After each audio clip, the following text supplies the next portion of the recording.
Hello, welcome. How are you doing today? I gotta see what's going on. That's why, because it is currently blank on my monitor, but OBS is working fine. I gotta see what's going on here.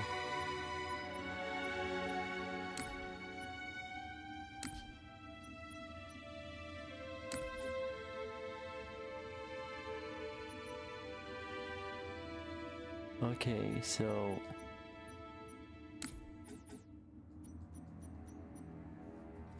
aspect ratio.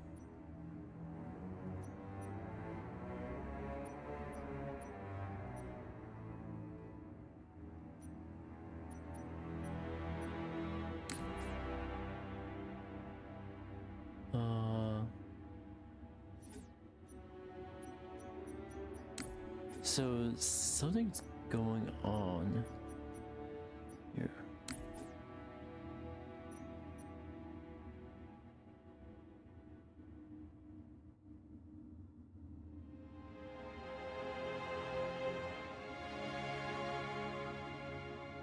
Oh, okay, I'm gonna do something drastic real quick.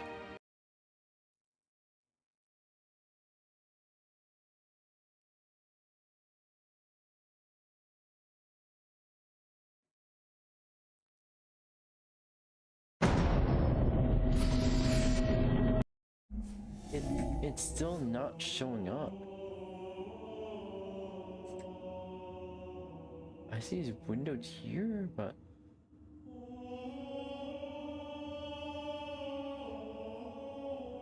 something's odd. I literally cannot see. Okay. Let me switch to just real quick. I need to fix up what's going on with Steam. Steam settings.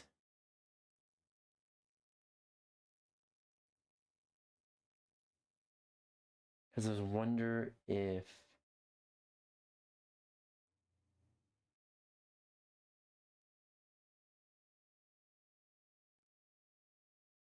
this was an issue last time. I am so sorry, chat. I'm gonna try to see if I can get this changed up quickly, because I really do want to play Halo. Halo's been having issues lately. Not sure the recent driver updates or Windows breaking something can. Ay.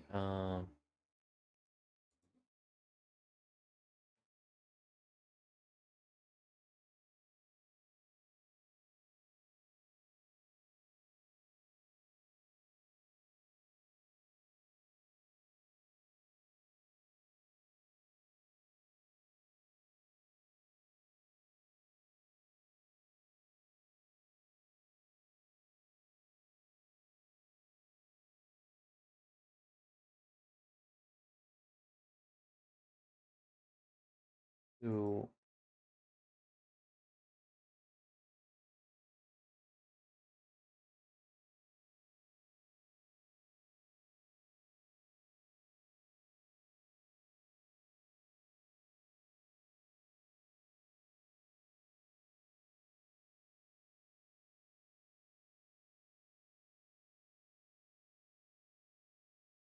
What's going on?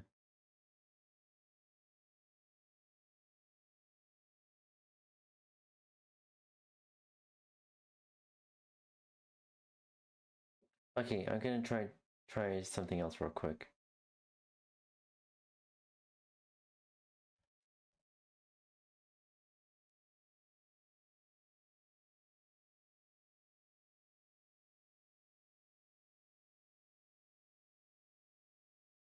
It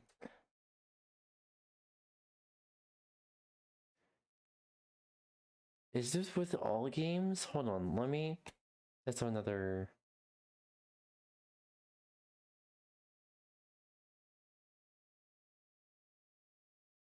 It's not.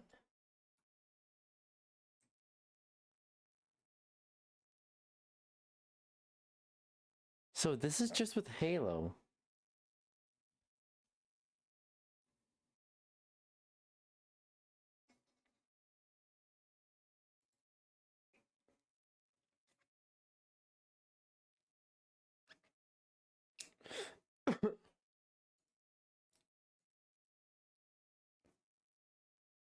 So yeah, it's visible on there, but I don't know why it's not visible on my monitor here.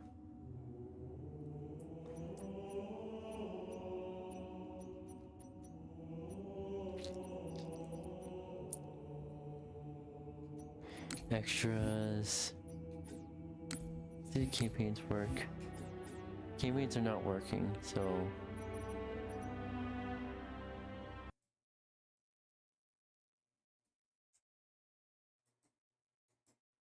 Okay, so I think I know what I need to do real quick.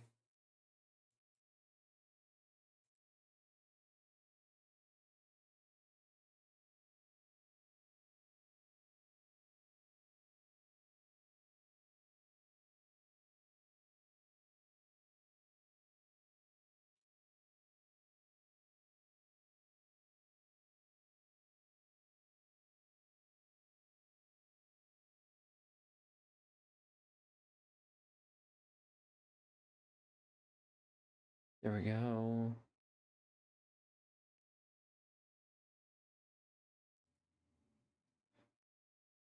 Hopefully this works, right? Hopefully. It worked. So it worked. So I have no idea what's going on. I think there's something wrong with something like some kind of corrupt files, but like I think it's they're trying to the game is trying to attribute pretty much gauge the graphical fidelity PC can handle and just freak the fuck out. Thank you, Windows, for that. Windows, you're always helpful. Always helpful.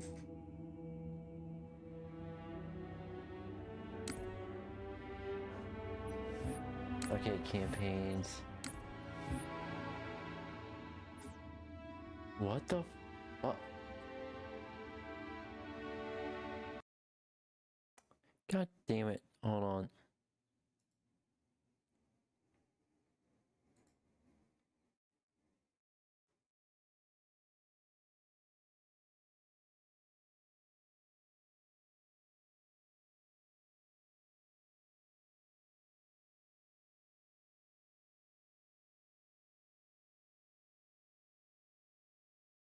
Games.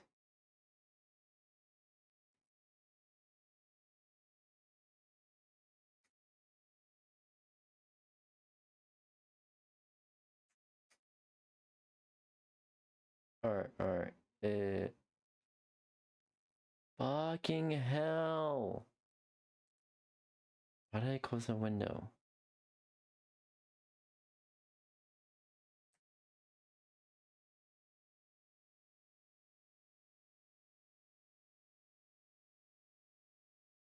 Hopefully this works this time.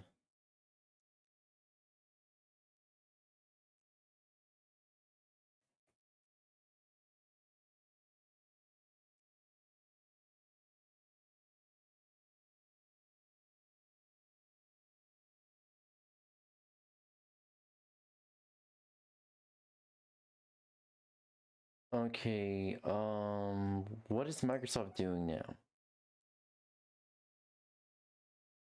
Manage.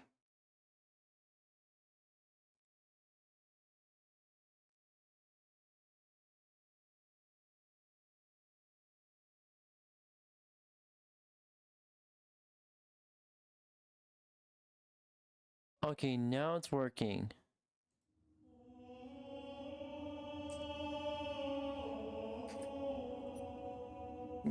Sometimes I don't understand.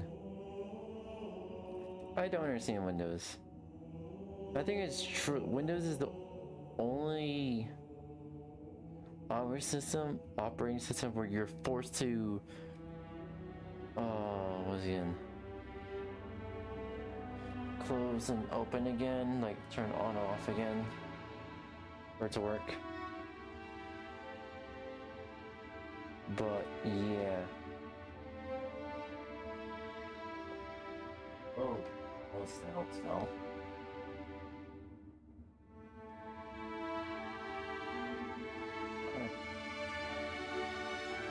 There we go.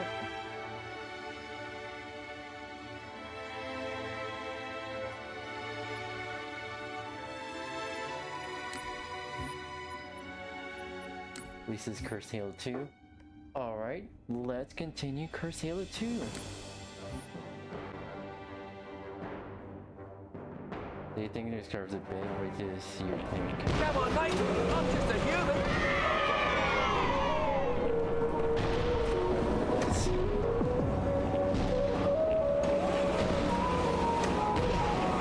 Oh, this is gonna get ugly!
Thank you for telling me that. Plus, Mate, you're...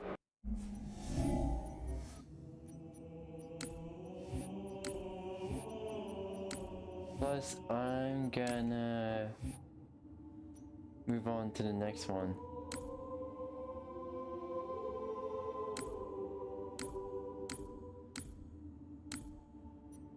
Yeah, I can move on to the next mission. As I remember why I had stopped playing Metropolis. Oh boy. Hell yeah, Arbiter. That's my husband. You're doing great. You glorious piece of sand-candy man meat. Ain't no dumbass alien's gonna take your fine booty down. Covenant sons of bitches. Scum. Get out of them. For you, Arbiter. They're gonna regret. How much further must we heft this baggage? And you sell them too? Sergeant I'm not Johnson. fussing in with this lot. They could use the meat. Oh my god, Well, Sergeant. what about us? My belly aches. This flesh is seared just the way I like it. Quiet. We're like grunts fresh off the teeth. These love men from jail. The hierarchs have something special in mind.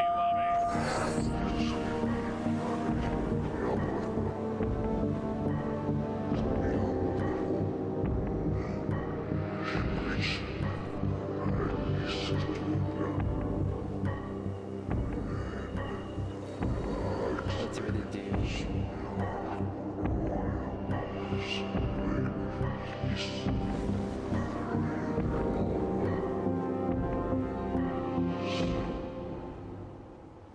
Noble prophets of truth and mercy, I have brought the incompetent, You may leave, Tartarus, but I thought and take your brutes with you. release the prisoner. The council decided to have you hung by your entrails and your corpse paraded through the city. But ultimately, the terms of your execution are up to me. I am already dead. Indeed. Do you know where we are? The mausoleum of the Arbiter. Quite so. Here rests the vanguard of the great journey. Every arbiter from first to last. Each one created and consumed in times of extraordinary crisis. The taming of the Hunters, the Grunt Rebellion. Were it not for the Arbiters, the Covenant would have broken long ago. Even on my knees, I do not belong in their presence. Halo's destruction was your error, and you rightly bear the blame. But the Council was overzealous. We know you are no heretic. This is the true face of heresy. One who would subvert our faith and incite rebellion against the High Council. Come, my brothers, let me tell you the good news of Jesus Christ, for he saved us of sin. Upon his sacrifice, the false prophets will tell you not. This heretic, and those who follow him, must be silenced. Their slander offends all who walk the path. What use have I? I can no longer command ships, lead troops into battle. Not as you are, no, but become the Arbiter. And you shall be set loose against this heresy with our blessing.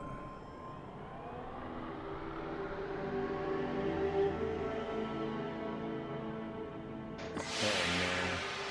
Basically, Arbiter basically does dirty work.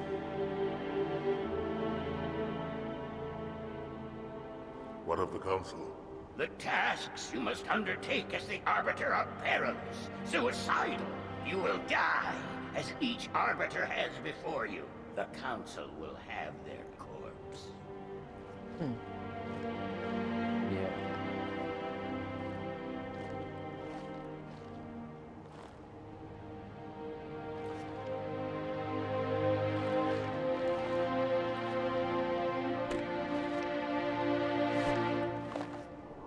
What would you have your Arbiter do? Oh boy.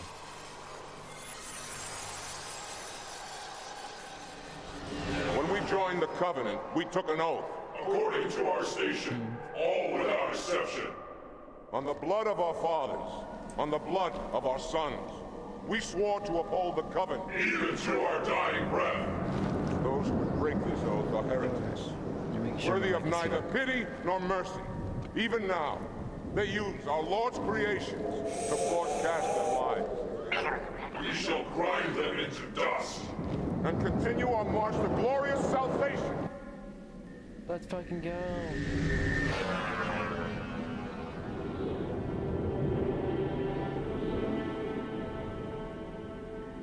This armor suits you, but it cannot hide that mark.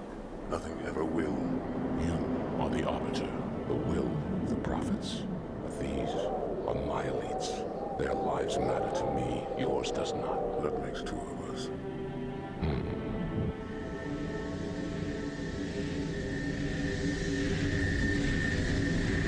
There is no doubt the storm will strike the facility. We'll be long gone before it arrives.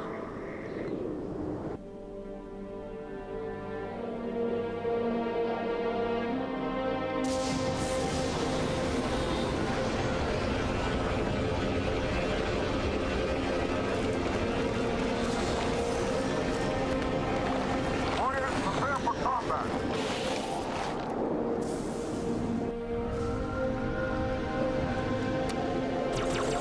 We are the arm of the prophets, Arbiter, and you are the blade. Be silent and swift, and we shall quell this heresy without incident.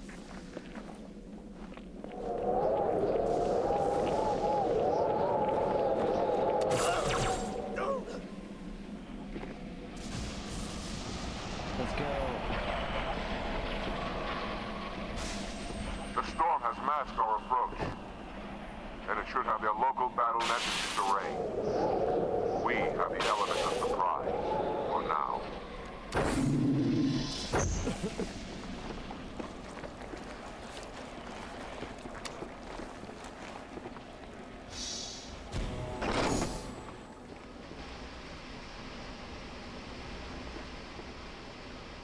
Engage active camouflage.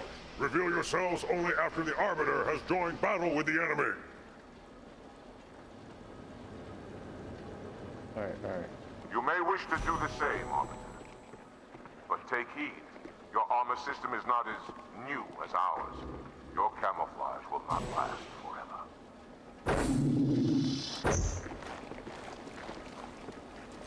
Alright. Need my active camo.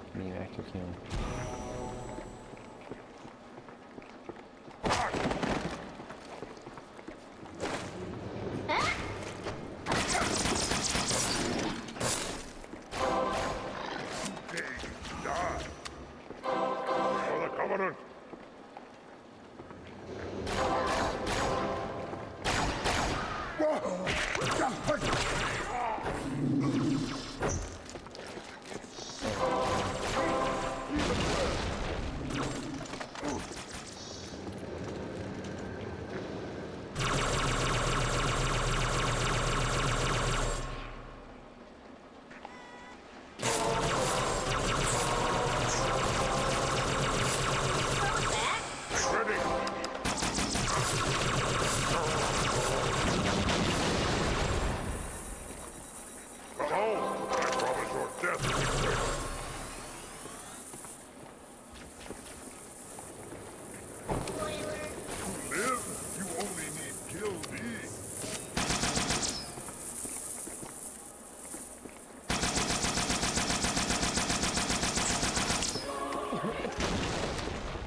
Lol.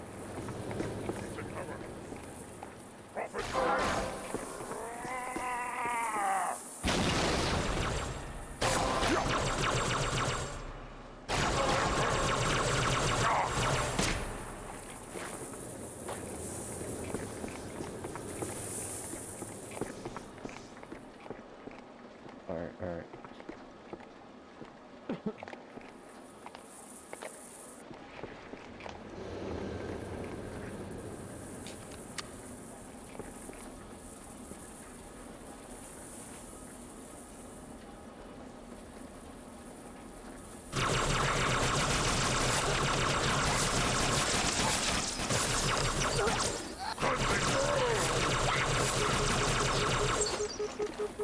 Cover. What?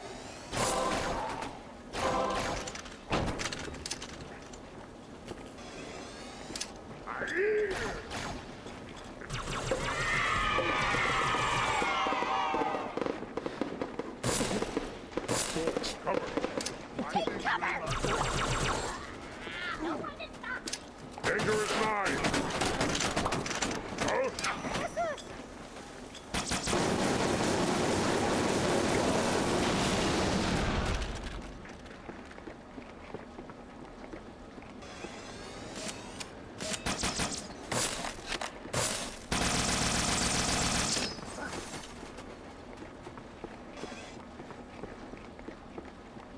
Alright.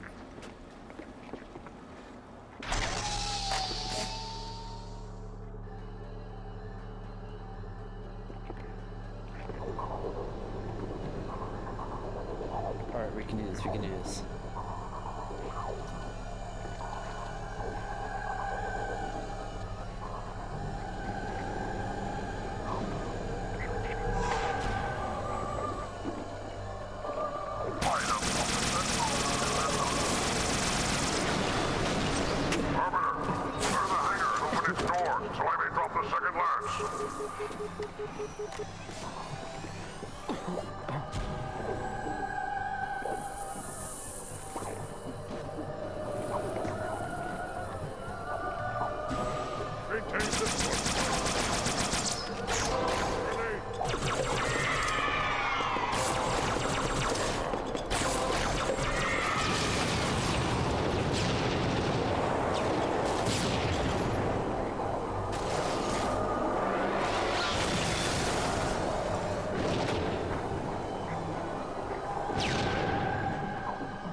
Demon flare, scatter!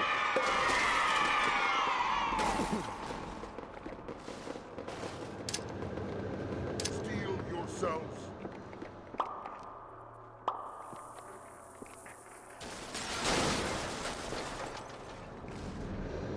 How long will you hide, coward? Any who could fight, show your balls. This is safe for me.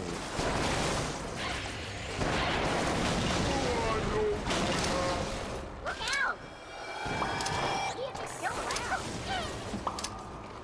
Bad thing.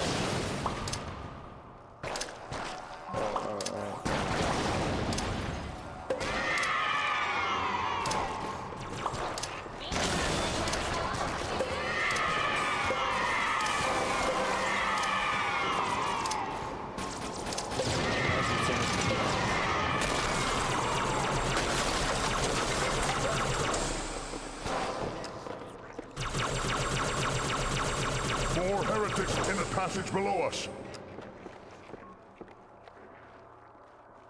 Okay.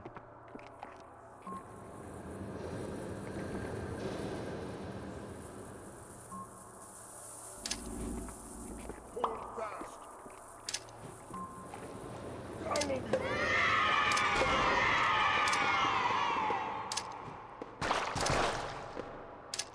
Give up. Fight's inevitable. No longer.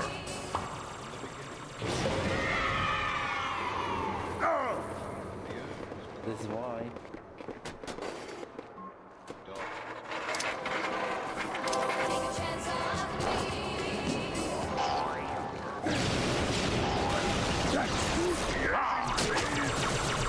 We can get Roger.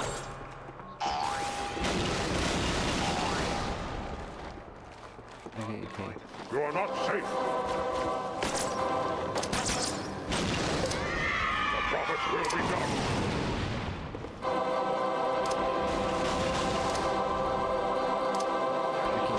Okay. More chaos. Let's go.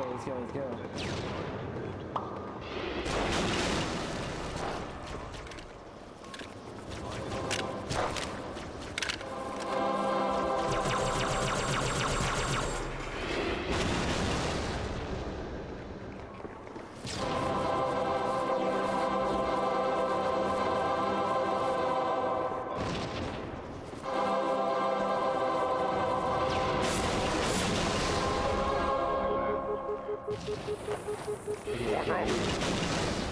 We need shield. Alright. Keep heading down. Find the leader of these heretics.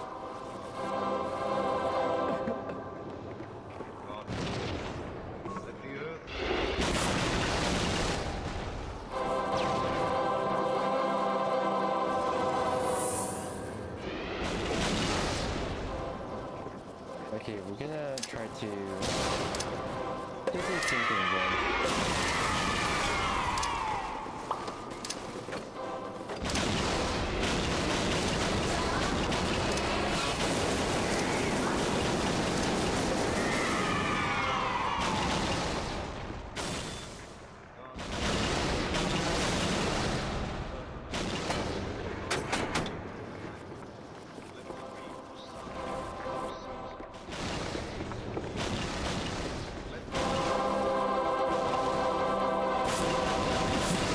Jesus Christ.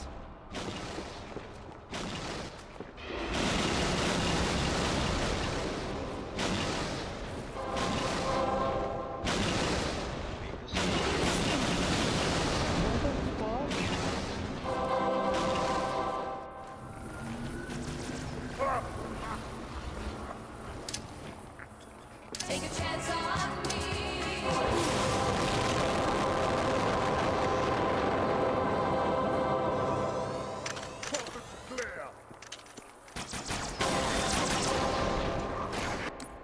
Jesus Christ, what did I do?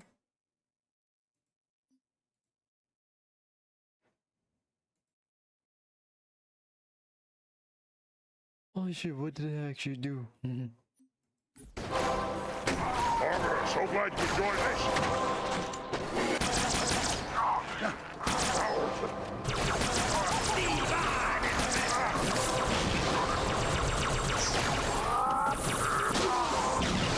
Jesus Christ, what the fuck did I do?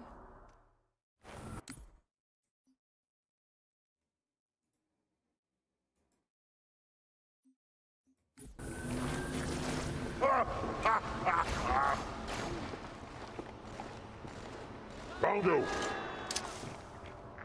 I am on my way. Oh, next time, meet it. Okay, come on. Let's You got trouble! Take a chance on me. Tell me if you see any.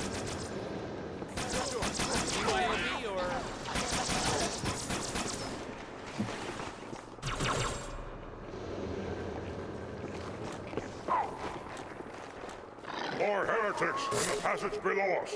Oh shit, what the fuck? Yeah, I see one. This one will put us.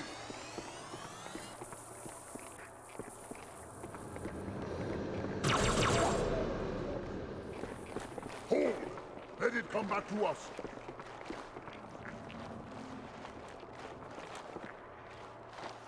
Which idiot let his blade be taken? Deaf, dumb, and dead! Yes, brother! Shit. Nice done!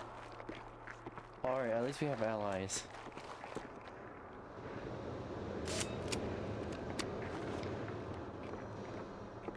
At least we have a shit ton of allies.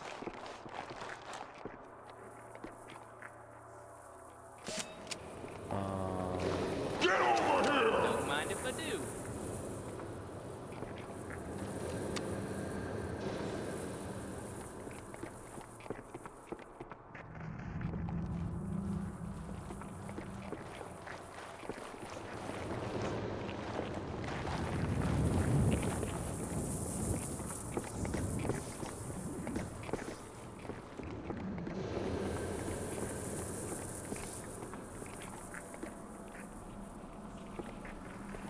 Thank God we have some Spartans.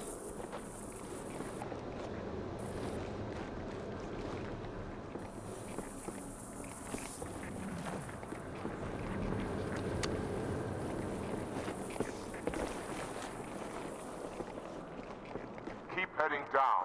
Find the leader of these heretics.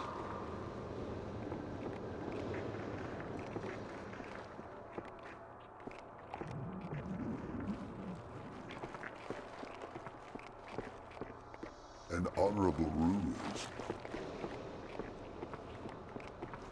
An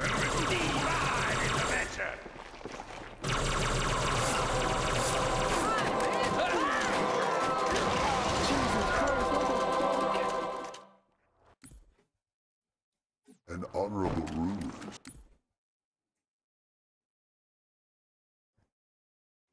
Okay, I just got completely wrecked.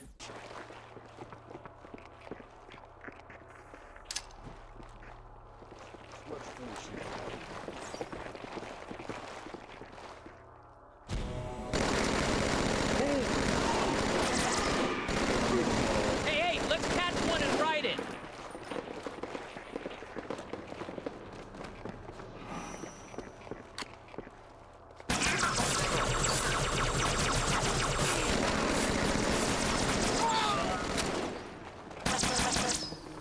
It just gets better from here, pendejo. Hey, that was him, not me. You can't hide from me.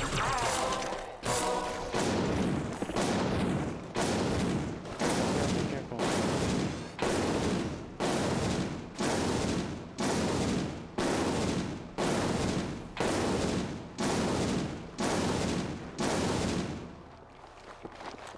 Hi, Master Chief. Should be clear.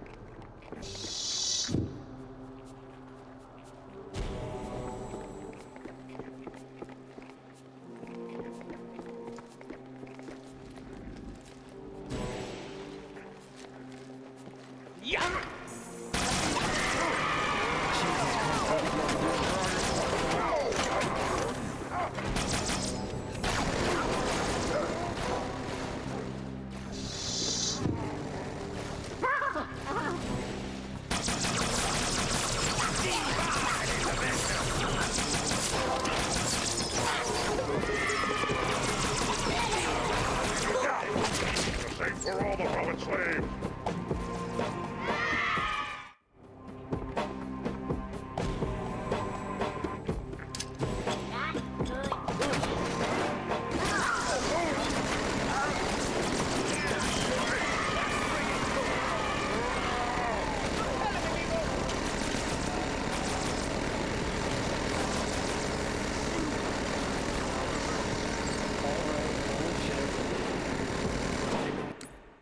Holy shit.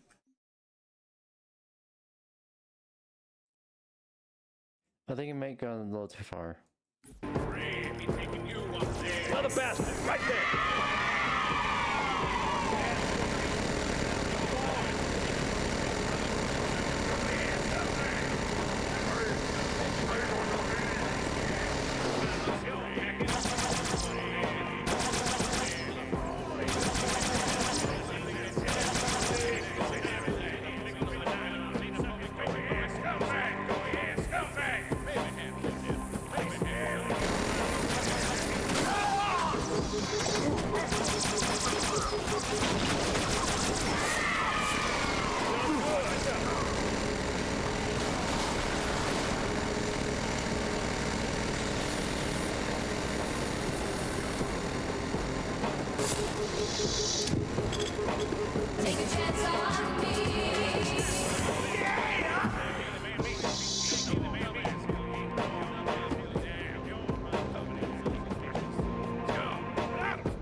Chill. I'm so proud of you, Loughborough.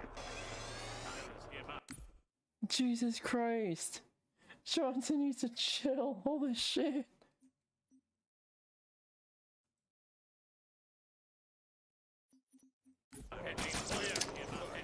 You should have brought one of those scarab things with you.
Johnson killed me.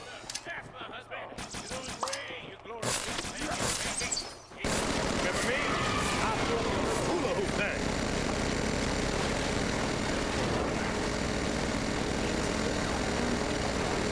Thousand son of a...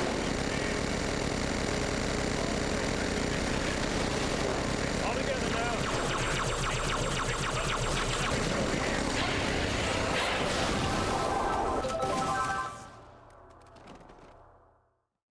Jesus Christ. That's my husband. You're doing great. Your glorious piece of 𝙭𝙤𝙬𝙧.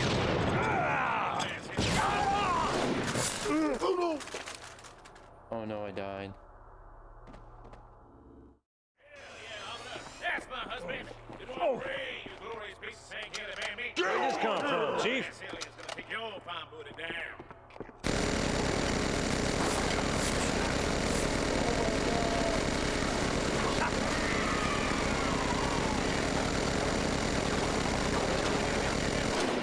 You got problems, son. Megalomaniacal, xenophobic, creature-crawling, Kool-Aid-sucking, doughy-ass scumbag! Get over here! They still ain't got the fine looks you're packing. Yeah, no, I'm ditching that. You're all jealous, ain't you? Do you wish you married that? How you feeling there, jackass? He's Johnson.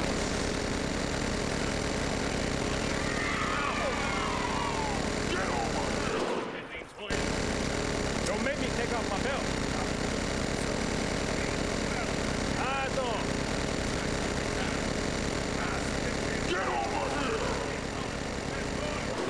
Sweat-headed, smooth-talking, profit-killing, blue-blasting, love-stopping, beautiful, Okay, no, eggs. no. Get over here!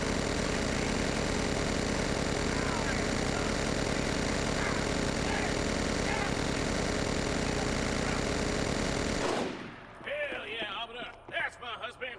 You're doing great. You glorious piece of 𝙬𝙤𝙬𝙬𝙬. Jesus Christ.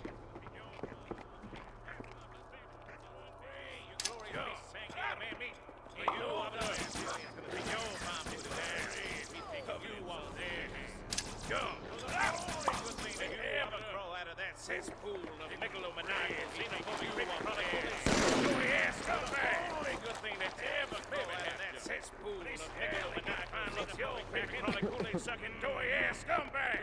Alright. Do you wish you married that handsome son of a gun? But look at him. He's Johnson. Do you wish you married that handsome son of a gun?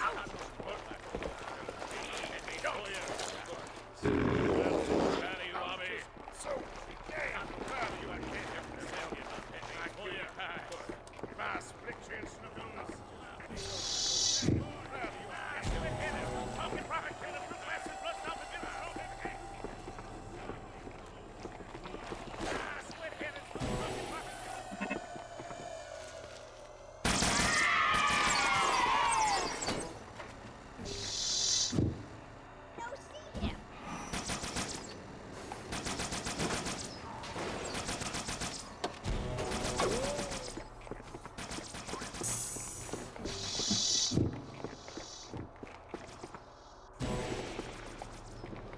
not be afraid, my children.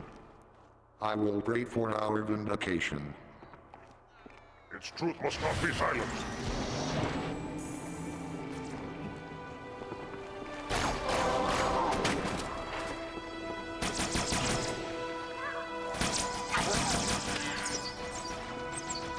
The heretics are mobilizing their air forces, Arbiter. Get after their leader, but watch your back. I'm sending one of our bandits to support you. Watch your back. Gets killed. Thank you.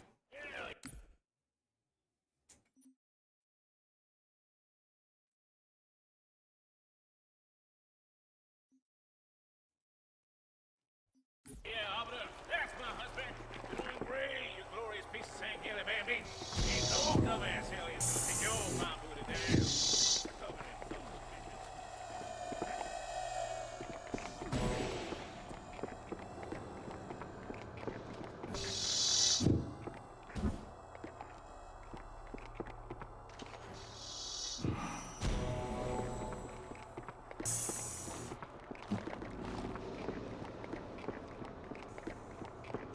Do not be afraid, my children. I will pray for our vindication. Its truth must not be silenced.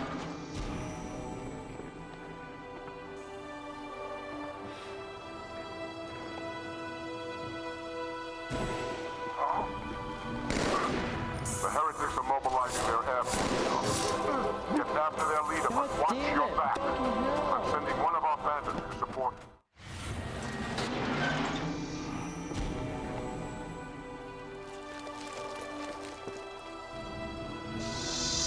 The heretics are mobilizing their air forces on it. Get after their leader, but watch your back. I'm sending one of our bandits to support you.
Get inside.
Oh boy.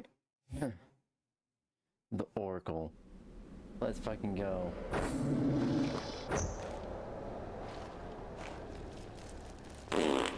Lol.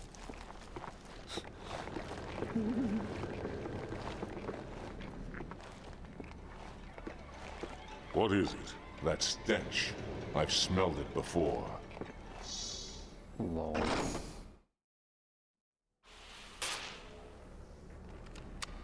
Oh, you some bitch. Might be taller.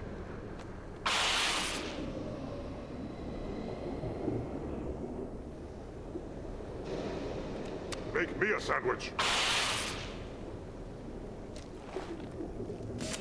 Generous of you.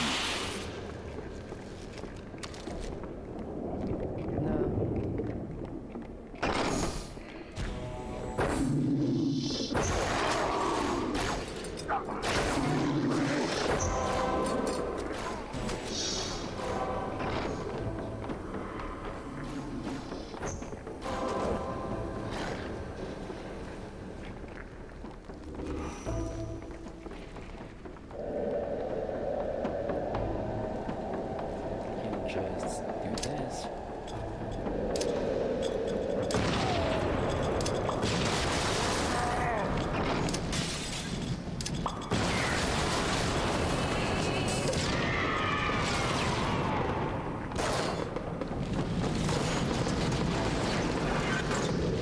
What happened here?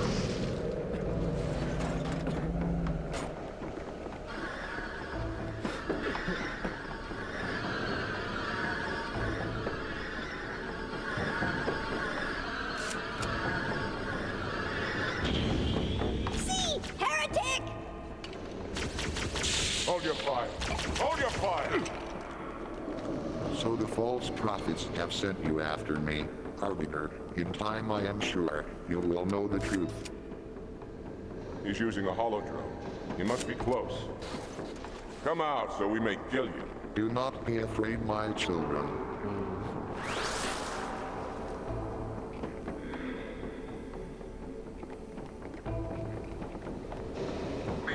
Stand firm. The blood.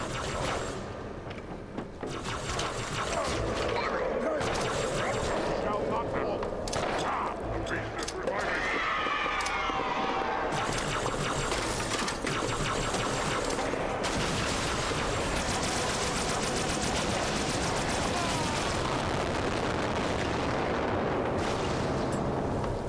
Right.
That's how I got through.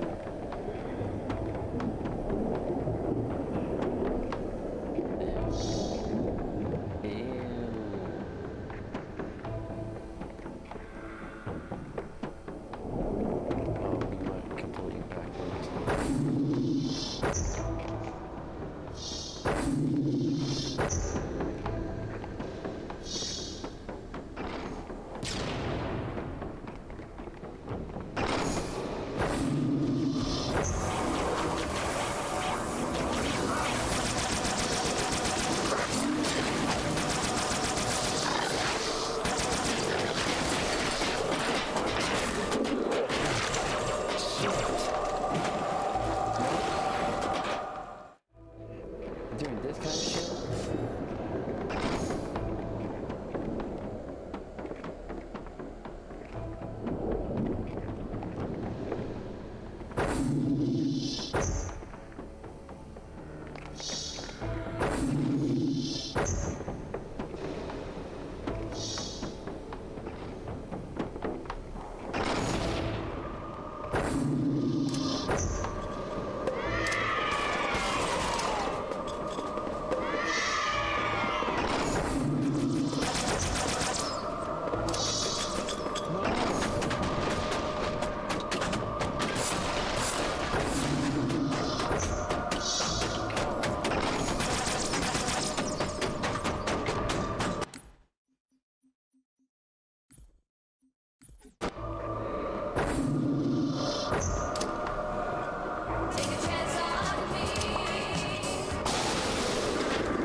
I am 11904 Examination Handler, and welcome to the Gondola of Questions, the time-honored Christian tradition of forcing people to answer questions in order to descend an elevator.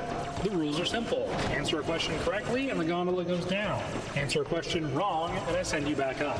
Careful about getting too many questions wrong, or you might end up a foul sandwich. And don't even think about cheating and skipping the quiz, because I'll be very disappointed. All you have to do to answer a question is walk towards it like you're trying to give it a big ol' hug. So contestants, are you ready to take my guide?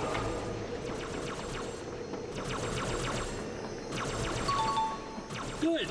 First question. Who made this mod? Was it Blease, Gashnor, or Inferno Plus? That's correct. That'd have been pretty embarrassing if you got that question wrong.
I am 11904 Examination Handler, and welcome to the Gondola of Questions, the time-honored Christian tradition of forcing people to answer questions in order to descend an elevator. The rules are simple. Answer a question correctly, and the gondola goes down. Answer a question wrong, and I send you back up. Careful about getting too many questions wrong, or you might end up a 𝙂𝙚𝙣𝙚 sandwich. And don't even think about cheating and skipping the quiz, because I'll be very disappointed. All you have to do to answer a question is walk towards it like you're trying to give it a big ol' hug. So contestants, are you ready to take my cock? Yes. Good. First question. Who made this mod?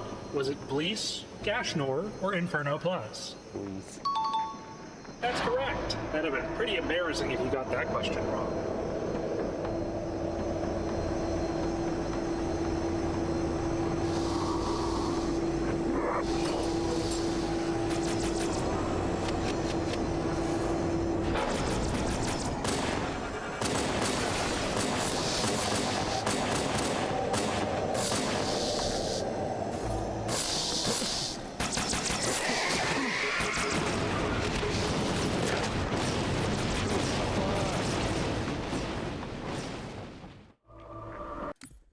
Wow. Wow.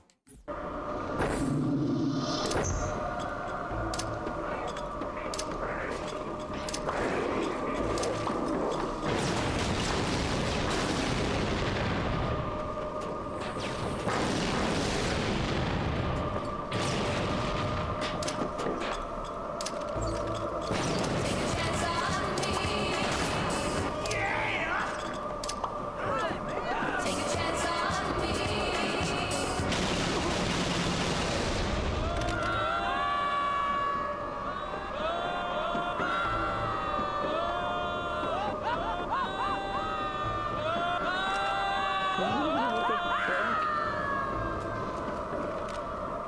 Did they all just fall to their deaths?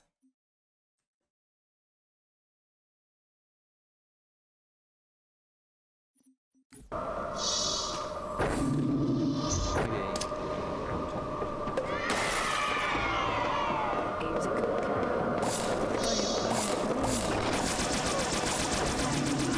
Greetings! I am 11904 Examination Handler. Oh, real quick. Oh, real quick. On my personal end. My personal end is not loud enough for sound alert. Okay.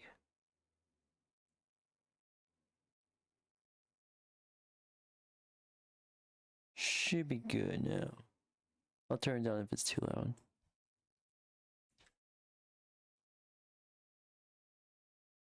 Okay. Alright. Welcome to the Gondola of Questions, the time-honored Christian tradition of forcing people to answer questions in order to descend an elevator. The rules are simple. Answer a question correctly, and the gondola goes down. Answer a question wrong, and I send you back up. Careful about getting too many questions wrong, or you might end up a 𝙂𝙚𝙣𝙚 sandwich. And don't even think about cheating and skipping the quiz, because I'll be very disappointed. All you have to do to answer a question is walk towards it like you're trying to give it a big ol' hug. So contestants, are you ready to take my cock? Yeah. Good. First question. Where are we right now? Installation 04, Installation 05, or Installation 00?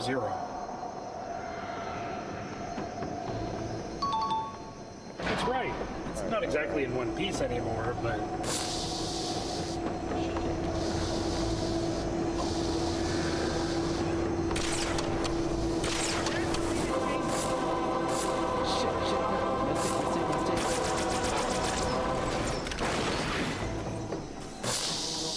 Shit, that was a mistake.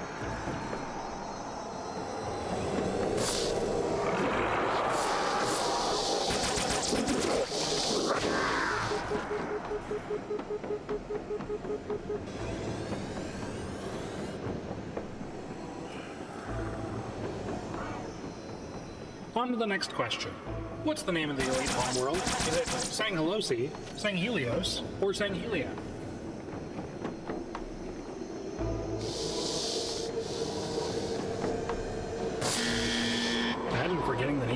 one planet. That's embarrassing.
Greetings! I am 11. How am I supposed to do this?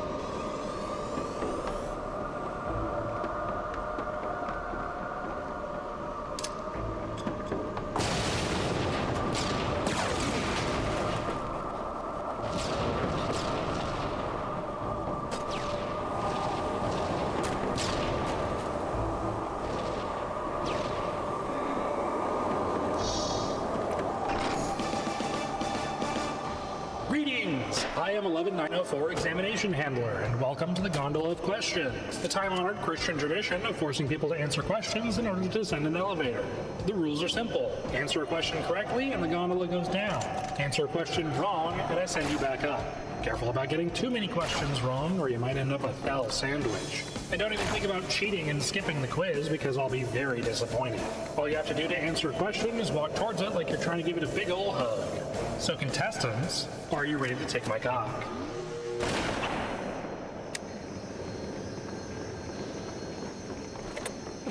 Let's see this.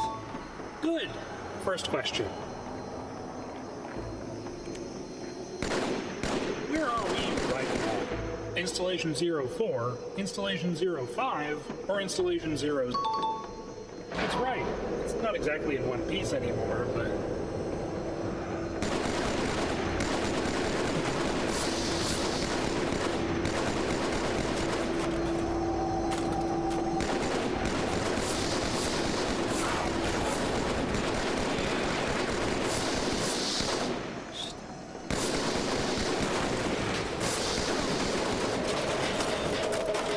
On to the next question. What does BXR stand for? Bumper jumper config, melee reload fire, or crouch flashlight zoom? That's correct. Look at you spam those buttons like a hyperactive toddler.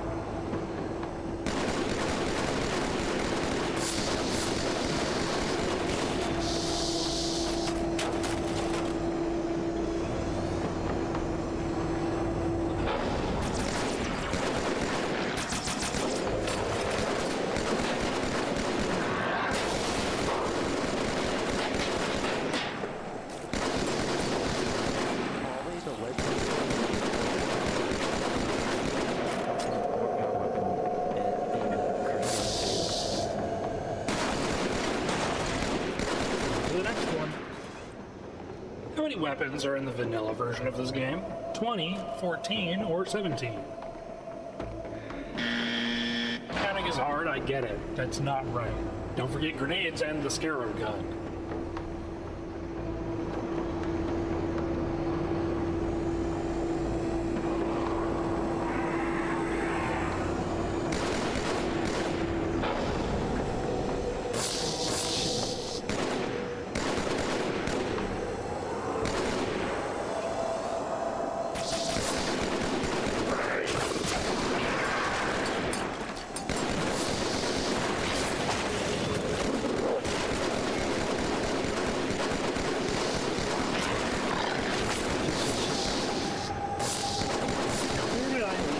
Next question. Where do you find poop? In the ass, on the floor, or smeared across the walls?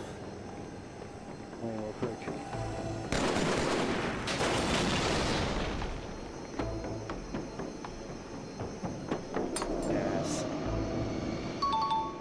And by poop, we both know I of course mean instanced objects. Good job.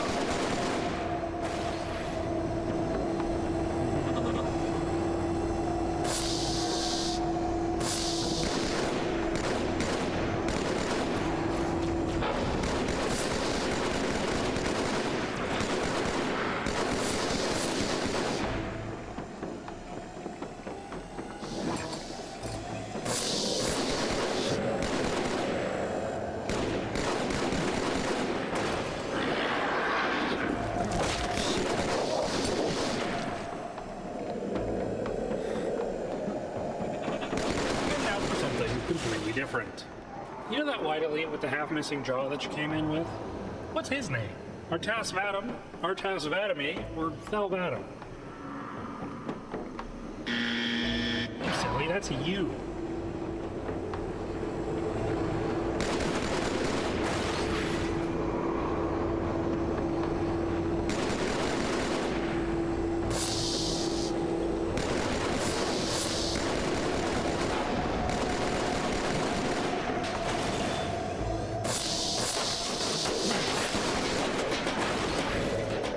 This next one's a doozy.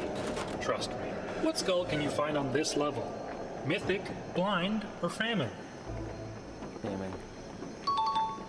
Legendary, that's right.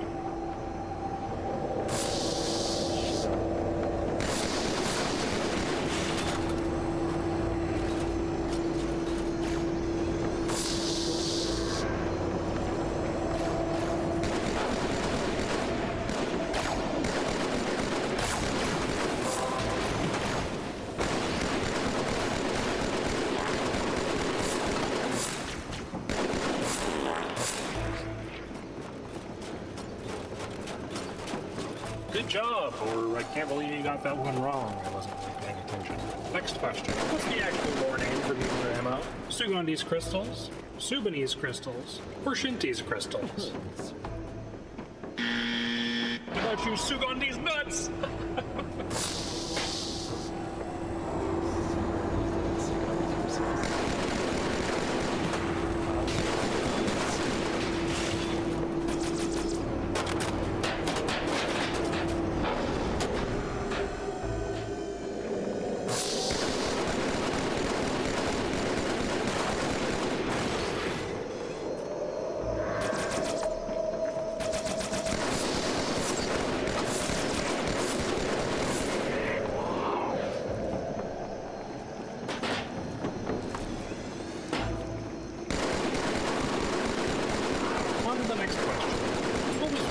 Again? 404 Exception Handler, 11904 Examination Handler, or Williasso. You're a good listener. I like you.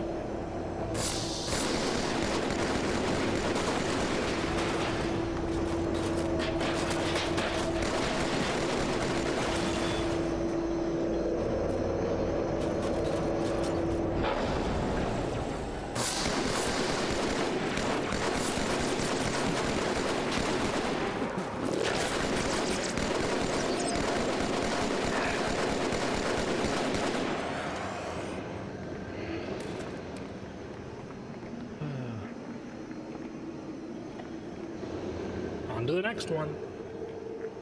Who is 𝙂𝙚𝙣𝙚, another arbiter, my son, as in your son, the one answering this question, or no one? They don't exist in this timeline.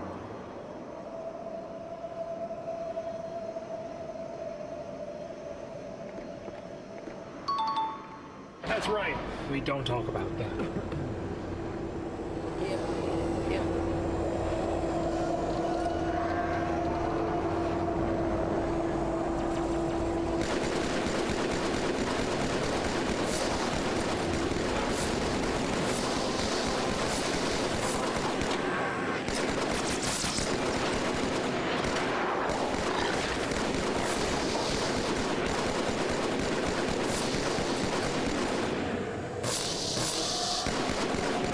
Jesus Christ.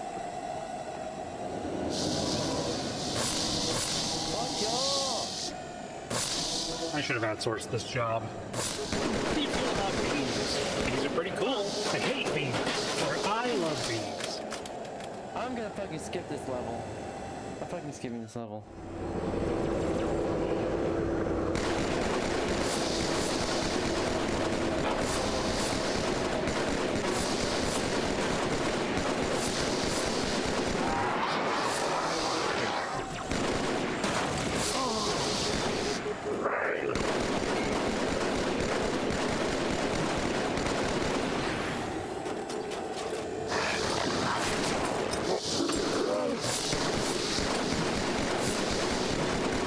Outsource this job. How do you feel about bees? Bees are pretty cool. I hate bees. Or I love bees.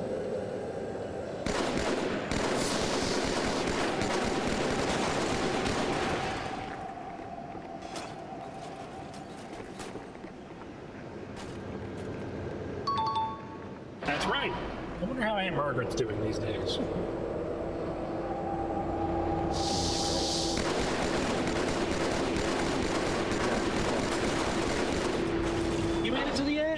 You're free to go now. I'll just remain here, alone, until someone else comes along 100,000 years from now.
You gotta make some stronger soldiers, you know?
Did I release a rocket?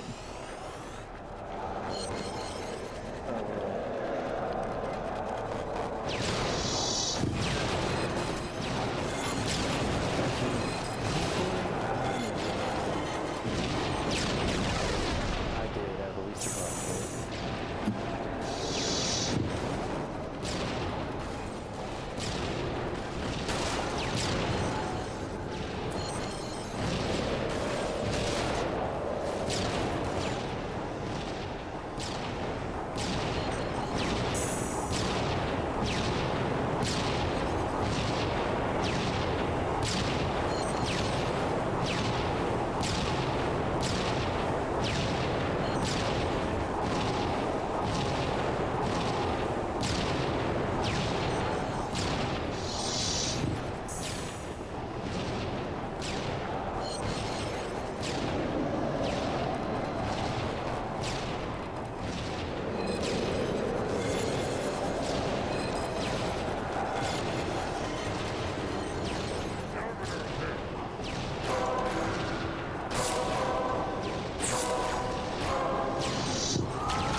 Bring the phantoms close to the line. You're not leading to the leader of the heresy.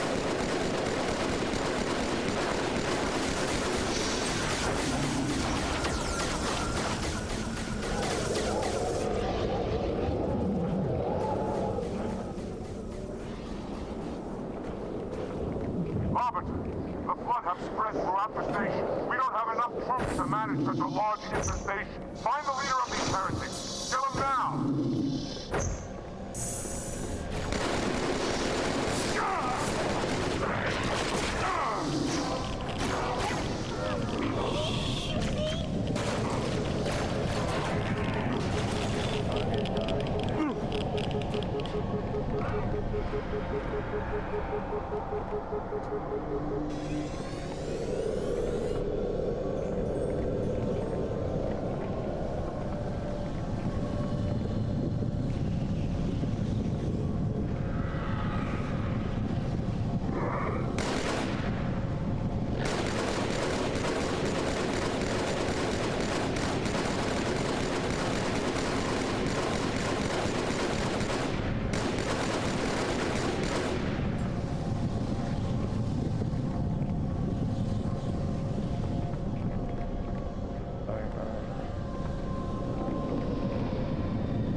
Jesus will protect me from the storm. He will save you too, if you believe.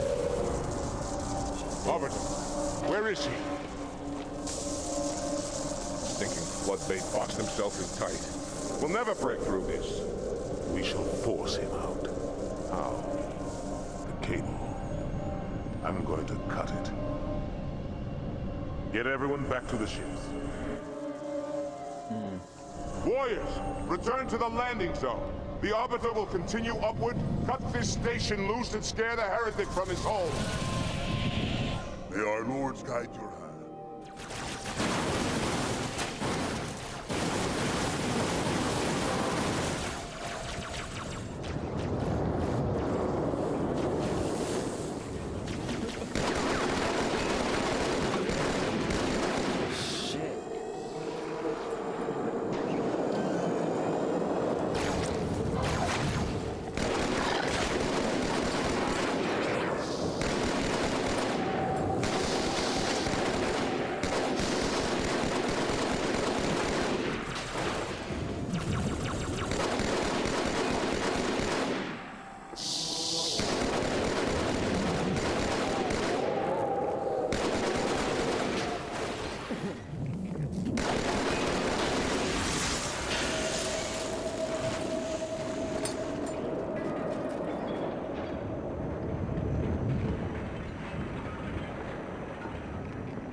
That's one.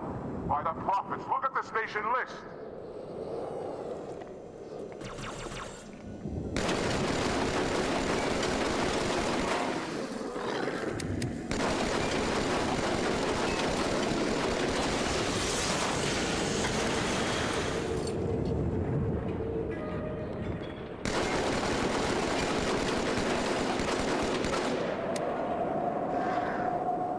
One final cable officer.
Alright, cut 3 cables holding a station.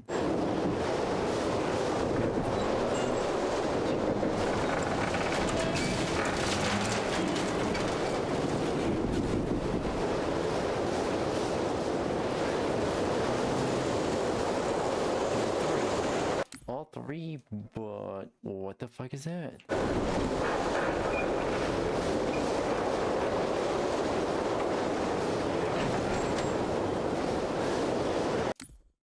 I'll say that's more than enough.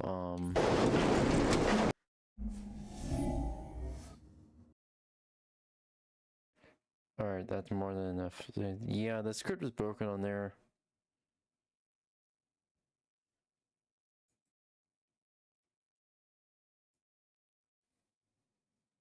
Yeah, script was broken on there. We can't actually continue. So, okay. Take our Here's a good cow. I am rare.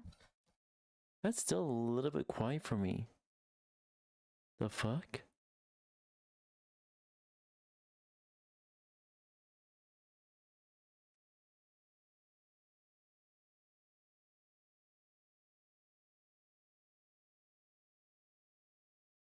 A little bit louder. Should be. Red, was that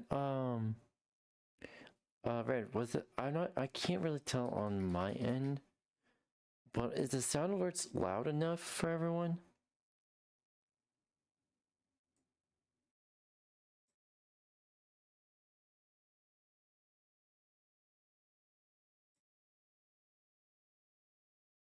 You can hear him? Alright.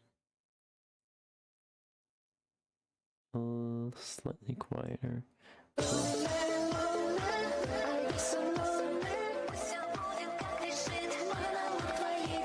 Yep. Yep, now I can hear it. Yep. Alright, because I thought it was a bit quiet.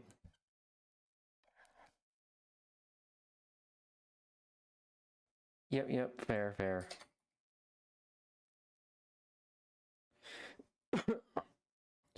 Alright.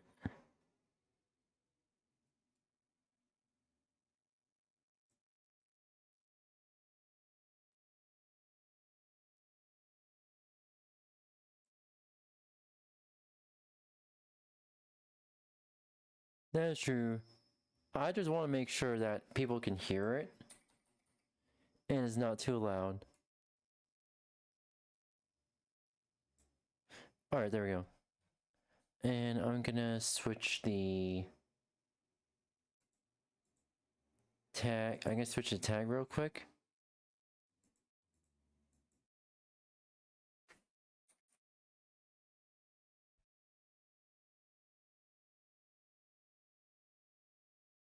Alright.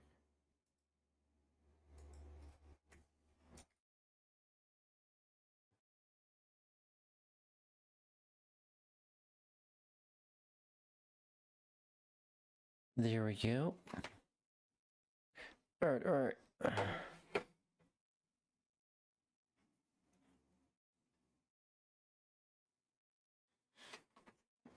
Alright, there we go.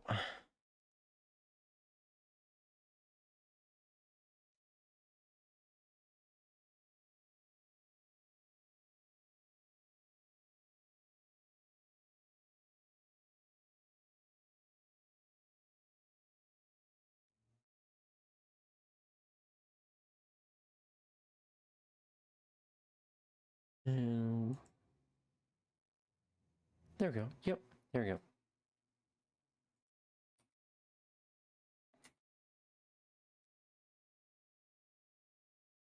Alright.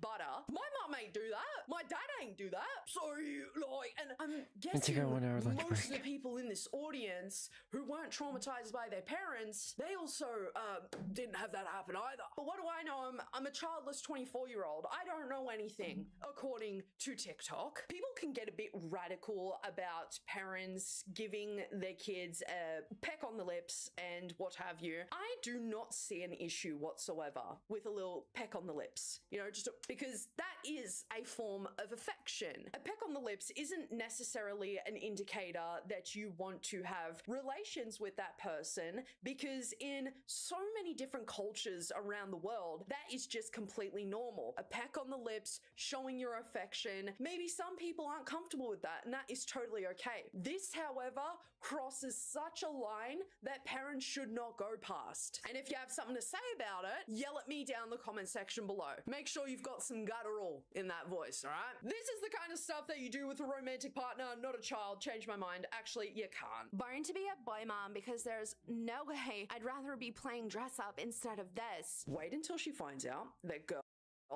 absolutely love wearing helmets and riding in a glamorized golf car as well. It's always the pick-me's who never grew out of that phase even after high school, as it's like, it's fine when you're 15, you don't really know any better, but when you're 35, pack it up, ma'am. Clicked on her Instagram profile and she likes getting her hair done, she likes getting her nails done. So what exactly is the difference if you had a daughter? Oh, that's right, that's not extra male validation and extra male attention you are able to get every single other day. She even put in her caption, sitting around and talking about our feelings, painting nails, no thanks. Oh my god, you're an absolute sexist asshole. That is not the only thing that girls are wanting to do all of the time. This kind of stereotyping towards children is genuinely sickening to me.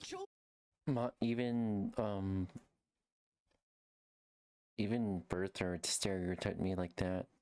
Not to that, well, beyond that extent, actually. But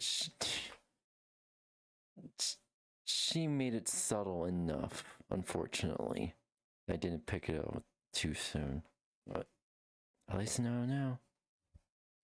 Children are more likely wanting to do what their parents are doing, which means that if any of those boys turned out to be girls when they popped out your pores, because you like boyish stuff, quote unquote, they too would enjoy the boyish stuff, quote unquote. Children aren't inherently inclined to play with cars or want to do their makeup. That is something that is taught to them. That is something that they watch their parents do and they're like, oh, I want to do that. When you're born, boy, girl, whatever, you're not immediately given a handbook on how to be. I'm gonna quickly get something to eat real quick, and I'll be right back, chat. All right, I'll be right back, Blitzies. Be right back. Matinee.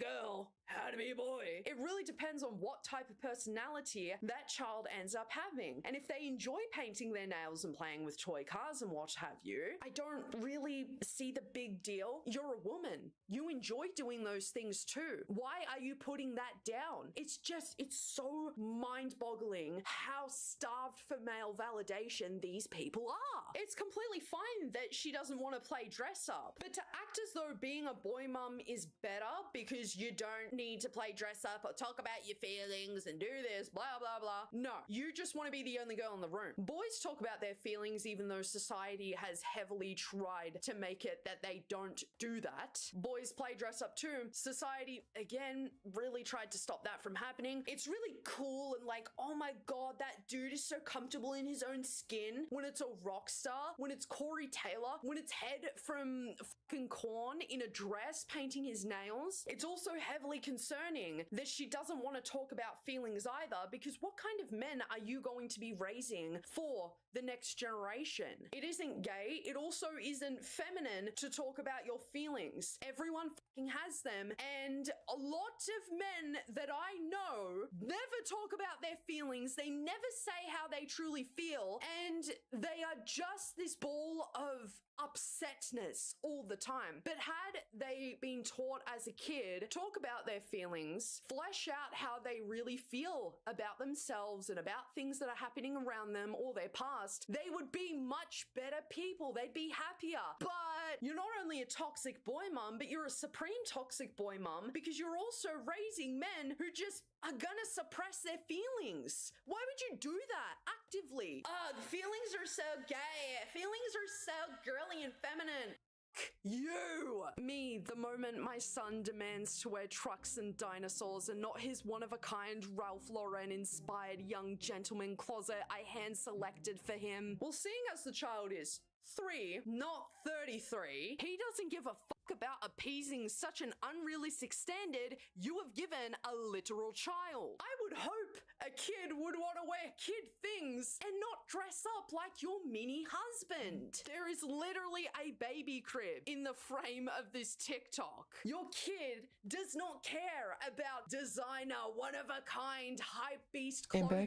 He is a toddler, and you should have had at least one working brain cell when you were going shopping for boys' clothes. Kids don't want to wear that shit. Kids don't understand the culture around designer and expensive clothing. Let the kid wear the trucks and the dinosaur shirts. They are trying to dress their child in a way they wish their husband would dress. In that case, actually communicate with your husband. Hey, I think this would look really, really hot on you. Not your kid. Not your kid. Let kids wear kid things. Please. Oh my God. I absolutely cannot stand the fact that we live in a time where parents care more about how their children look for their Instagram feed so that it's more aesthetically pleasing. I thought I had a lot wrong with me, but there is something wrong with y'all. Genuinely. Now we're going to end this video off with something that I was debating on putting in this video, but I do think it is important to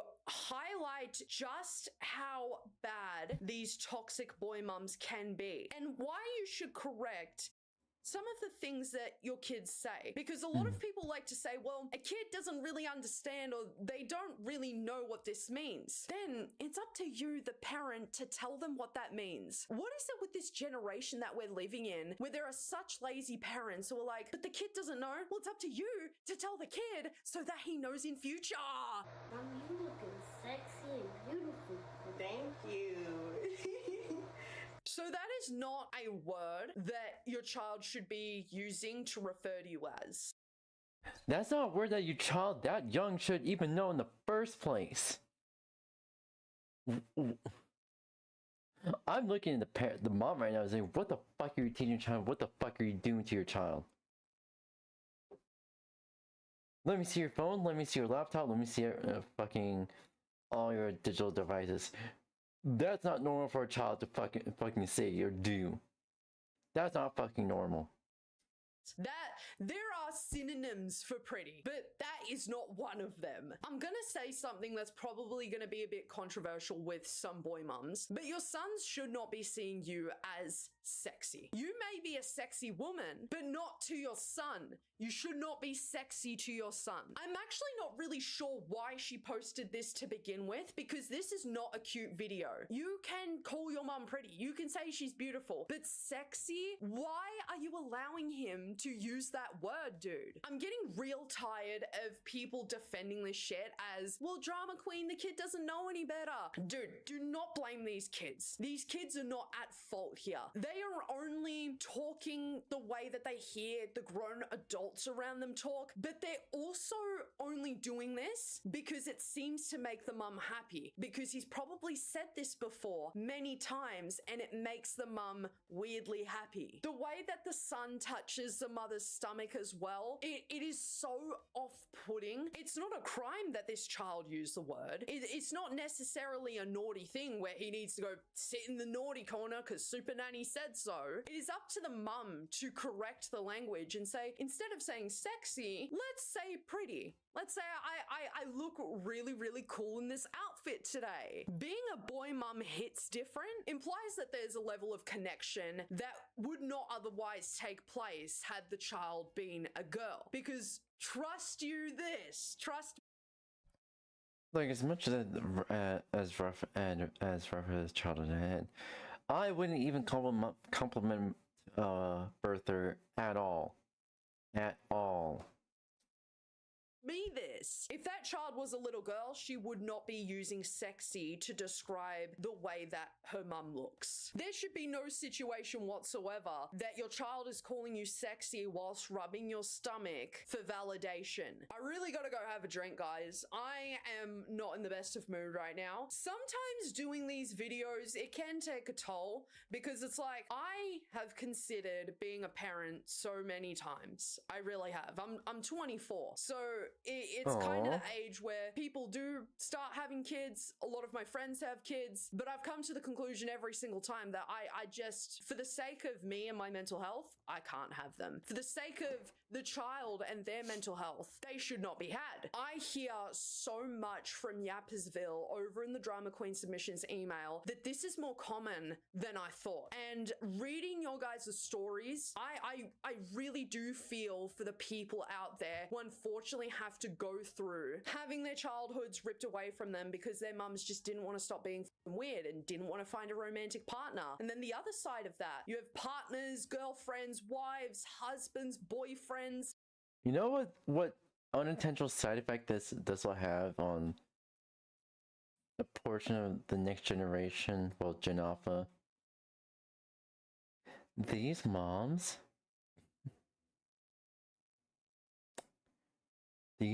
are literally breeding future PDF files. I'm telling you now.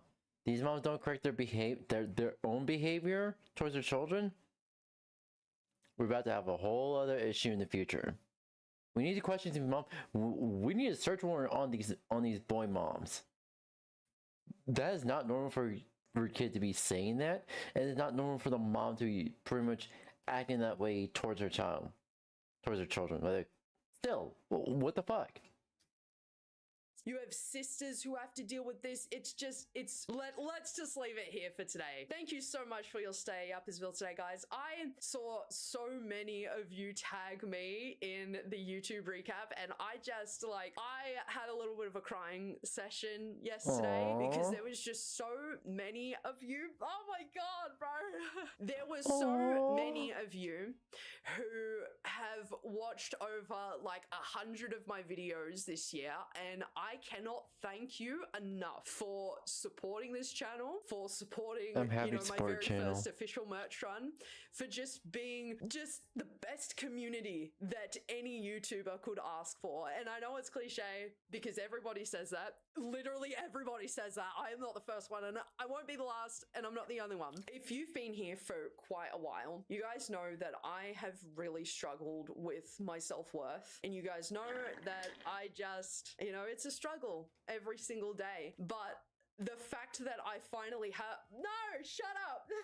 The fact I have somewhere where I finally belong in this world and where I feel like I have purpose, thank you. Thank you so much. And I hope to be the #1 YouTuber in your next YouTube recap in 2020. Aww. Hopefully so.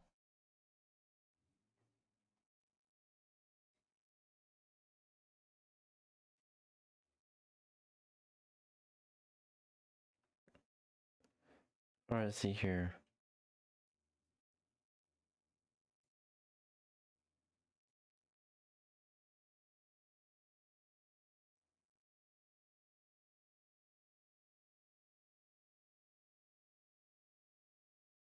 Let's see here.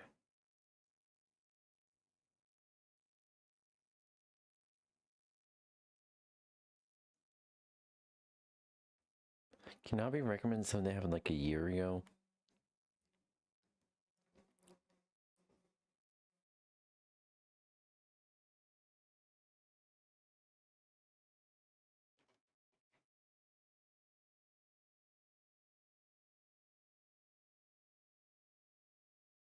See here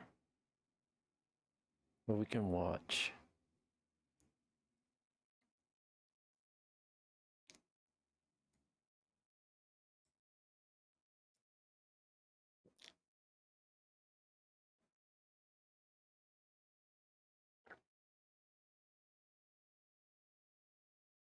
All right, there we go.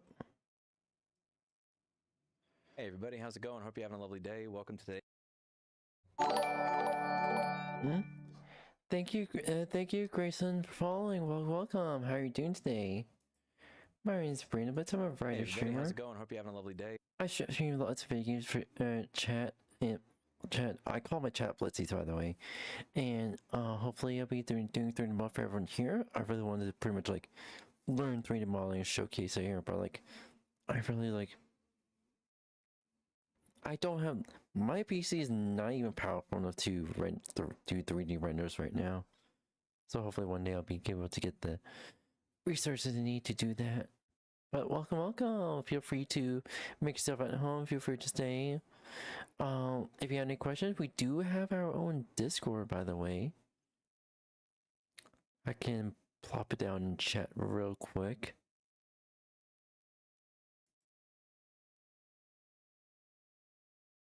Or quick. Or I can plop it down in chat real quick.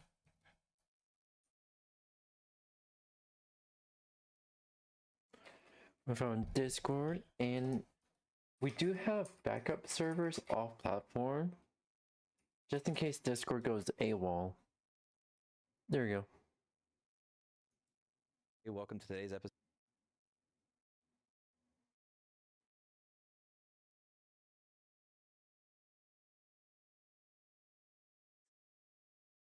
Allow me to do.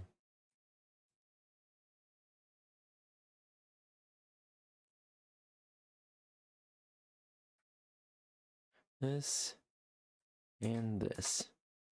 There we go. Alrighty.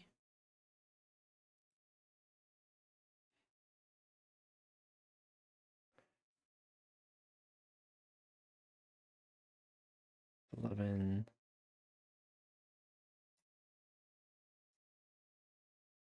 Hey everybody, how's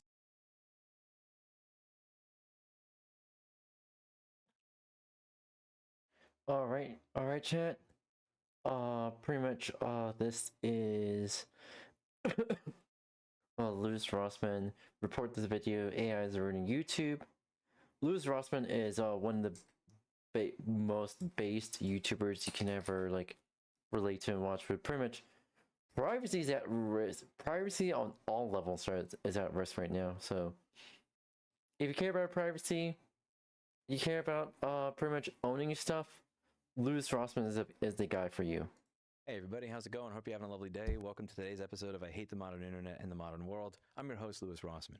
Today we're going to be going over a video that I keep getting linked to from James Wallace and RJ's Garage. It's illegal to fix your own vehicle. Manufacturer turn mechanics into criminals. Now I'm a right to repair proponent, and I also don't like the idea that there's digital locks and things that stop you from being able to fix them. So a lot of you have been emailing me about this because you thought this is the type of topic I'd find interesting. So let's watch some of this video and let me tell you why it pisses me off. Probably not for the reason you think. Ship could unlock the part authentication, but the truck's battery management software was sealed behind Ford's secure part authentication, a digital wall that only the dealership could unlock. The system flagged his attempt as tampering. That's when things spiraled. It's an AI video. Also, kidding. I don't think it's Oreo. That's Barry. That's Barry. The customer, frustrated and stranded, called Ford support. Within days, Jeff was contacted by the local sheriff's office. The charge? Unauthorized modification of vehicle software, a violation of Texas Penal Code 22.04. The statute was written for cybercrime and fraud, but now it was being used to criminalize a basic repair. Prosecutors argued that bypassing Ford's locked system was the same as hacking a protected computer. The fine, $7,500. Jeff's name went public. Local news. All right, let's go over this. Hind number one. I talk a lot about Section 12.1 of the DMCA and how it criminalizes breaking a digital lock for the purposes of repair and how I don't like it. I also talk a lot about right to repair. I've talked about the DMCA's relation to right to repair, as you can see from the videos I've done on it here, where I discredit and just go through every single pile of bullshit that the opposition lobbyists have when they're lobbying in favor of this law, and I go over right to repair as a general concept. Why do I not like this video? Aw, Barry's so cute. Barry's so cute. Also, I want that Clippy statue so badly. I'm staring at it like. Also, the duck statue too. I want that too.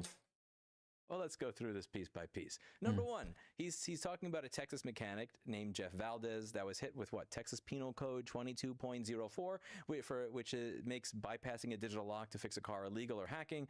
Texas Penal Code 2204 is actually about injury to a child, elderly individual, or a disabled individual.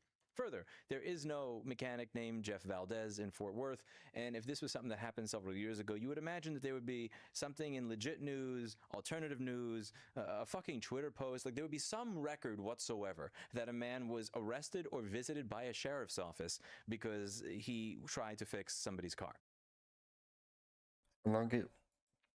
Like I said, you could tell it's AI within the first few seconds. I could tell it was AI. The voice is monotone, uses generic language, and pretty much, I bet my bottom dollar you can look up any public criminal records or any ongoing cases or any settled cases that are public. There's nothing in the books that has this case, or pretty much the case of being actually real. I hate these AI videos because these type of AI videos is the reason why misinformation spreads like fucking wildfire. Like someone could watch a video, it seems legit, it uses all sorts of legal jargon language, but it's actually AI and entirely fake. I hate these kinds of videos. That never happened, that doesn't exist. And when you look at this fucking video, while frame by frame, The same as hacking a protected computer. Jeff Valdez in legal jeopardy. What is this? So the screenshot on the screen for Jeff Valdez being arrested is a screenshot of a woman named Ariana Caddinger who was booked with prohibited sexual. It doesn't. They didn't even. But they didn't even bother making sure their fake story is consistent with all the fucking pictures and shit they're showing on in the video.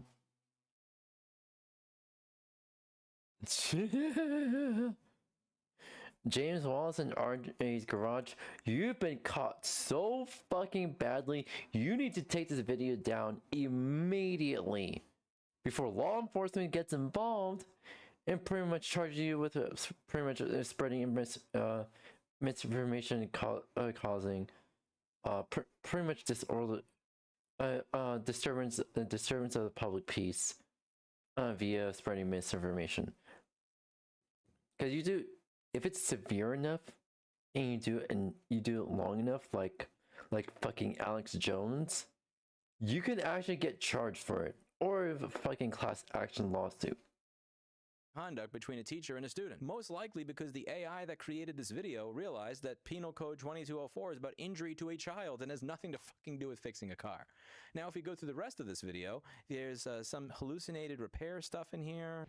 In late 2025, BMW filed a patent in Germany for a screw shaped exactly like their iconic roundel logo. Huh? Not a circle. There's literally I worked on a BMW with a step parent before. I helped work on both his BMWs. There's no screw that has a BMW logo on it.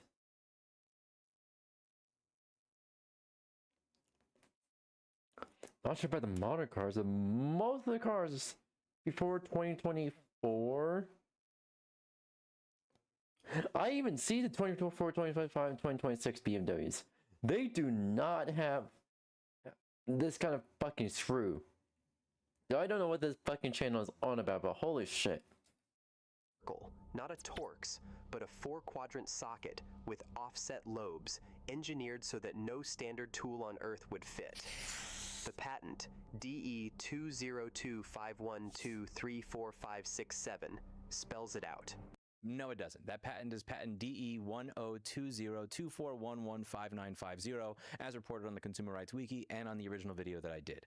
That he's hallucinating the patent as well. He also talks about these time-traveling hackers that created a 3D printed tool to crack the BMW proprietary screw at 16 minutes and 59 seconds, which is impossible because the people who did it apparently before that ever actually came out or existed. Have a way of a new resistance is starting to form. That's Nathan Proctor over there. By the way, Nathan, how do you feel about showing up in an AI-generated video? That's, I believe her name is Janet. Yeah. I'm sorry if I got the name wrong, but that's Nathan Proctor over there. He does not approve of showing up in AI-generated horseshit video.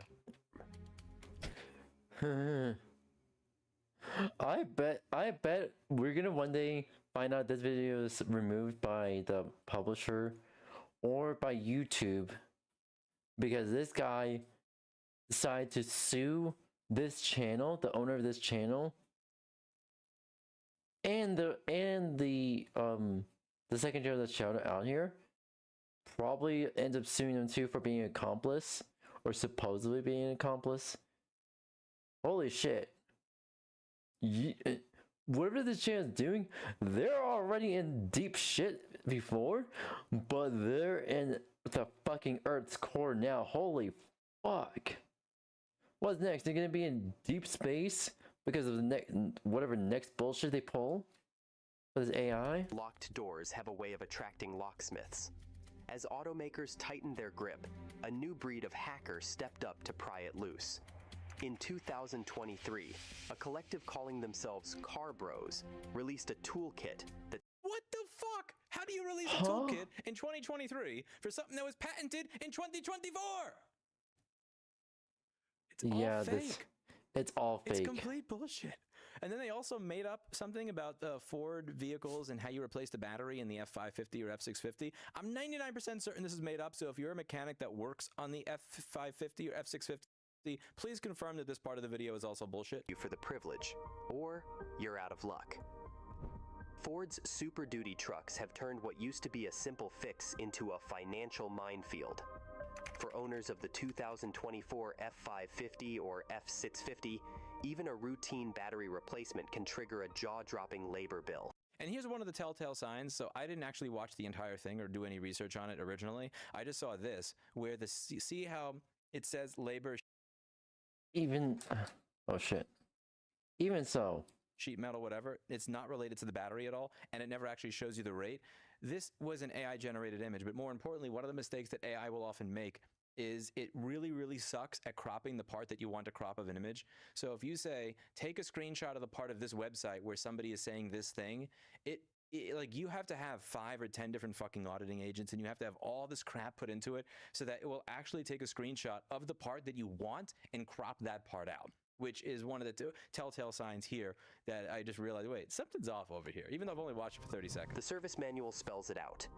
The entire cab must come off the chassis to... And this is another one. See over here where it says Ford, but it's off the screen. And see over here where F-150 is also off the screen. And see over here where it says mount right and all that stuff. Reach the high voltage battery. That's another telltale sign. Again, when you tell AI, make me an image that says this, make me a thumbnail that says that, it's the cropping, no matter how much shit you put in there, it almost always gets it wrong on the first time.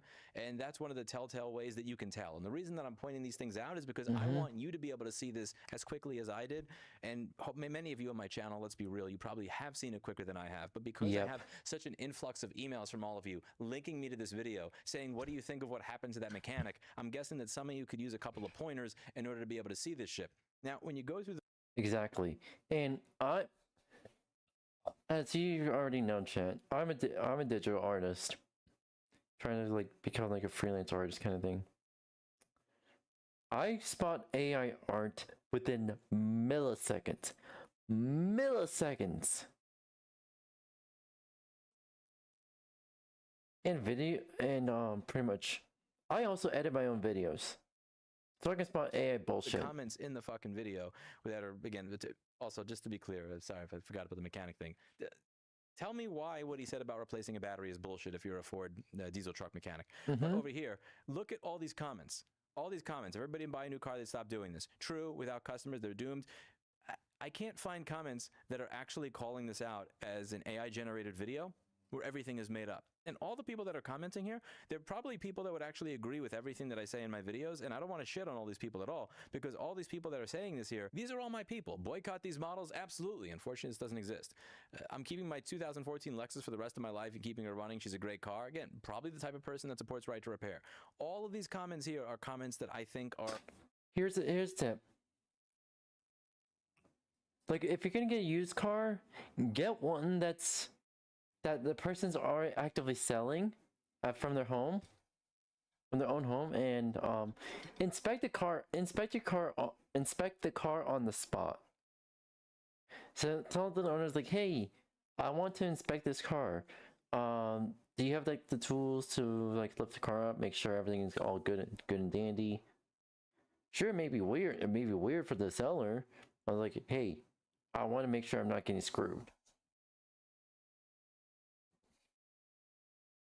That's when you let the seller know that you know your shit. You know your shit.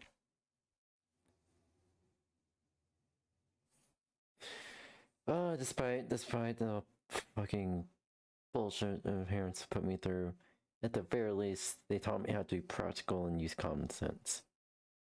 Well, I taught myself to be even more practical and use even more common sense in spite of their bullshit. But I should go back to the topic. Let's go back to the topic. Pretty much, like, let these people know who's trying to bullshit you. Let you know your shit. Inspect the car on the spot. Buy a car that's someone selling in front of their home. Pretty much like used car, pre-owned.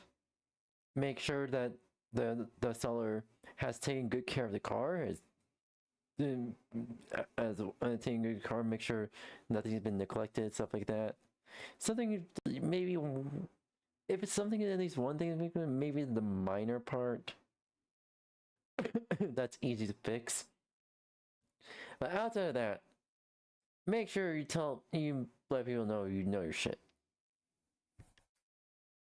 Legitimately in support of right to repair, and we are completely ideologically aligned. The only problem here is that every single person in this comment section is going to bring this up as an example of the evil auto industry, when everything here is completely fabricated, bullshit, made up, AI hallucinated garbage. Now, it is difficult enough to push right to repair forward when you're telling the truth. As I talked about here, it took us 3 to 4 years in Colorado to get a right to repair bill introduced. 3 to 4 years. We're this close to getting it introduced, and Cisco destroyed that fucking bill in less than 2 months.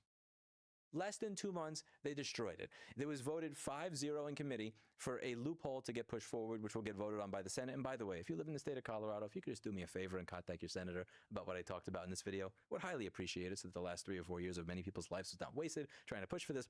But I digress. If you're going to talk about things and you're being truthful, and it's this difficult to get anything done, imagine how difficult it is to push right to repair forward if the stories are actually made up. Because up until this point in time, all these lobbyists that have been saying the right to repair people are lying, they've always been full of shit. And I've always pointed it out here on this channel. But now, if this type of content starts to rise to the top as a result of what it is Google promotes nowadays, that means that the opposition lobbyists that say the right to repair people are full of shit, they'll actually have a point. Because the people that watch my channel watch that and thought this is real. And that genuinely scares me. And one of the things that I went over in a video that I did. Nobody crazy that these type of AI channels are pretty much shell assets of these motor companies trying to push misinformation, claiming it's a pro right to repair, and then using those channels to fucking claim like, hey, these channels exist. They're full of shit. We need to protect our brand. Stop pushing for right to repair. If they're making like shell brands, shell companies to push misinformation about right to repair, that seems like pro right to repair, or pretty much it seems like these companies are doing something even worse. And oh my god, if companies are actually doing that, I'm gonna be so fucking pissed off. I'll be so fucking pissed off. You be surprised at how pissed off I'll be to find out that's actually real. About Google making the modern internet worse is how I tried for over 6 months to get my website back on Google after I got kicked off Google. I was not even in the first 10 or 20 pages. Nothing worked. But then when I go over to Gemini and just say, rewrite this page so it ranks for Google, I managed to be #1 for a few days, and it helped for several other pages. AI slop is winning on the modern internet because all the algorithms that rank content to figure out, is this relevant to users? Do people want to watch this? Do people want to go to this website? Do people want to watch this video? Are favoring content that are made by their own AI. And that means that content like this is going to rise to the top. Please don't allow that to be the case. When you see stuff like this, report it for what it is, point it out, name and shame them. Because this is doing more damage to right to repair than anything that the manufacturers actually could. Because what they're doing is they're making the right to repair crowd look like people that are liars, scammers, cheaters, and just people that actually make shit up. And that's not cool. That's it for today. And as always, I hope you learned something. I'll see you in the next video. Bye now. Yep. Yep. Honestly, it's all kinds of fucked up that these fucking AI channels are getting away with the shit they're getting away with. It's going to be even more fucked up if we find out that the companies are making these AI channels and pushing misinformation about right to repair. Holy shit. Anywho, yeah, that's pretty much about it.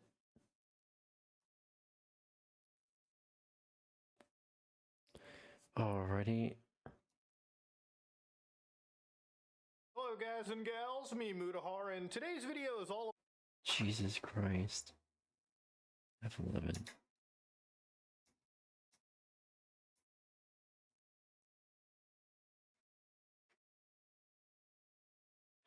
Alrighty, chat.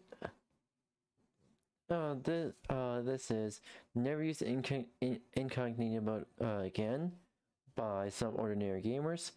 If you've watched some ordinary games before, you'll know that 𝙂𝙚 is pretty much one of the most based YouTubers in the tech industry, and pretty much sometimes I say don't like.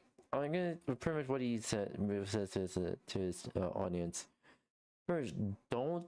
Pretty much take his word with a grain of salt. Make sure you do your own research after you watch this video. Alright? Let's go. Hello guys and gals, me 𝙂𝙚, and today's video is all about incognito mode being one of the most pointless things that I've ever seen. You know, things like do not track, a lot of these stupid functionalities that I keep seeing, which realistically, I'm just going to say right now, I feel like people are being sold a false bill of goods, and they have been sold a false bill of goods for years.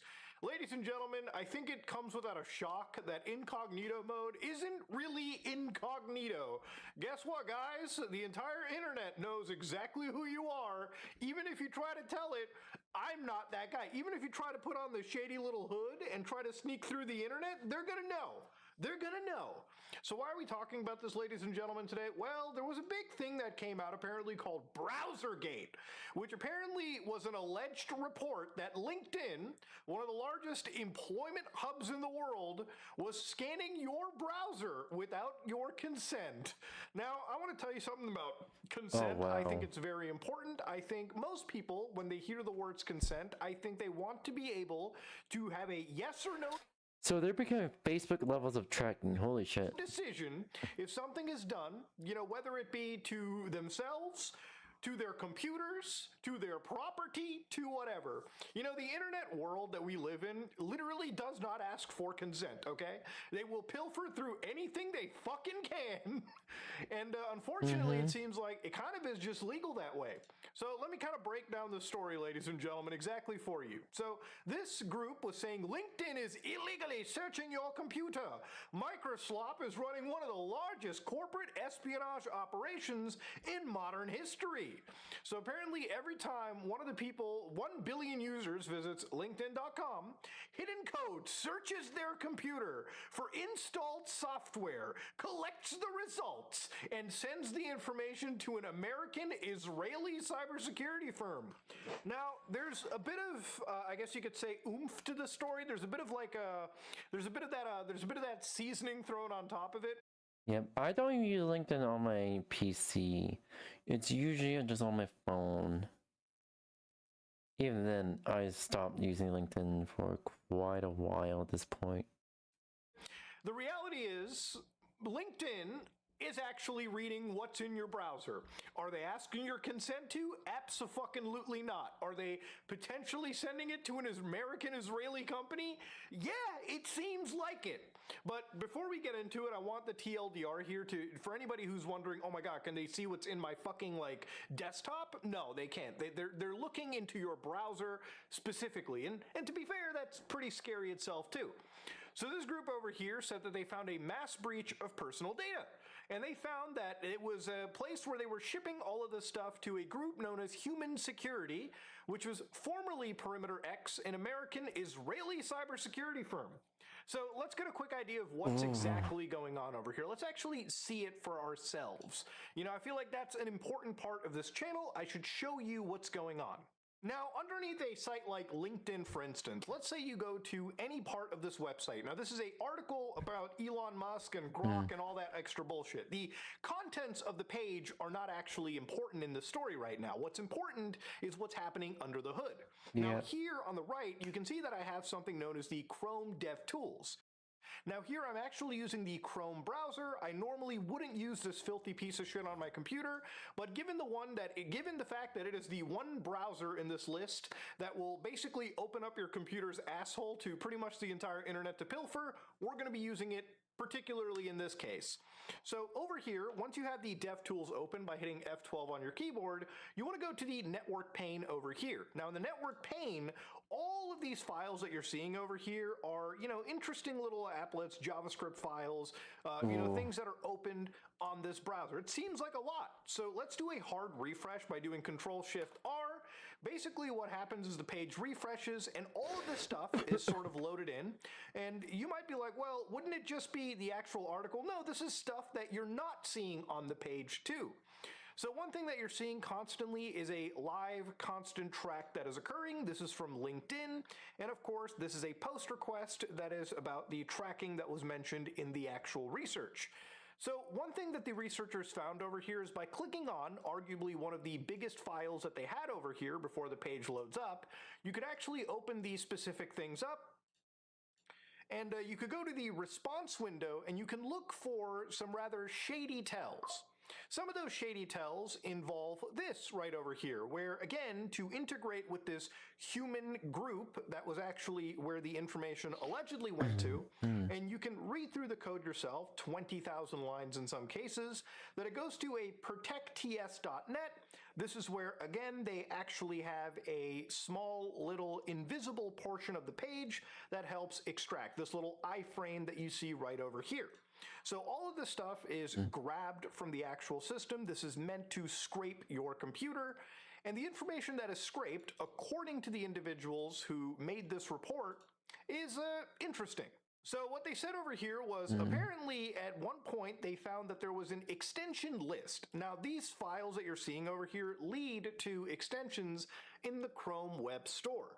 Now, some of these extensions, and apparently according to these guys, there were 6,000 of them that LinkedIn was apparently looking through and cataloging, basically seeing what people were actually installing into their browsers. Now, you can see all of this evidence for yourself. They've given you downloadable files, they've given you video demonstrations, everything over here. And I believe sites like Bleeping Computer have also like corroborated things too.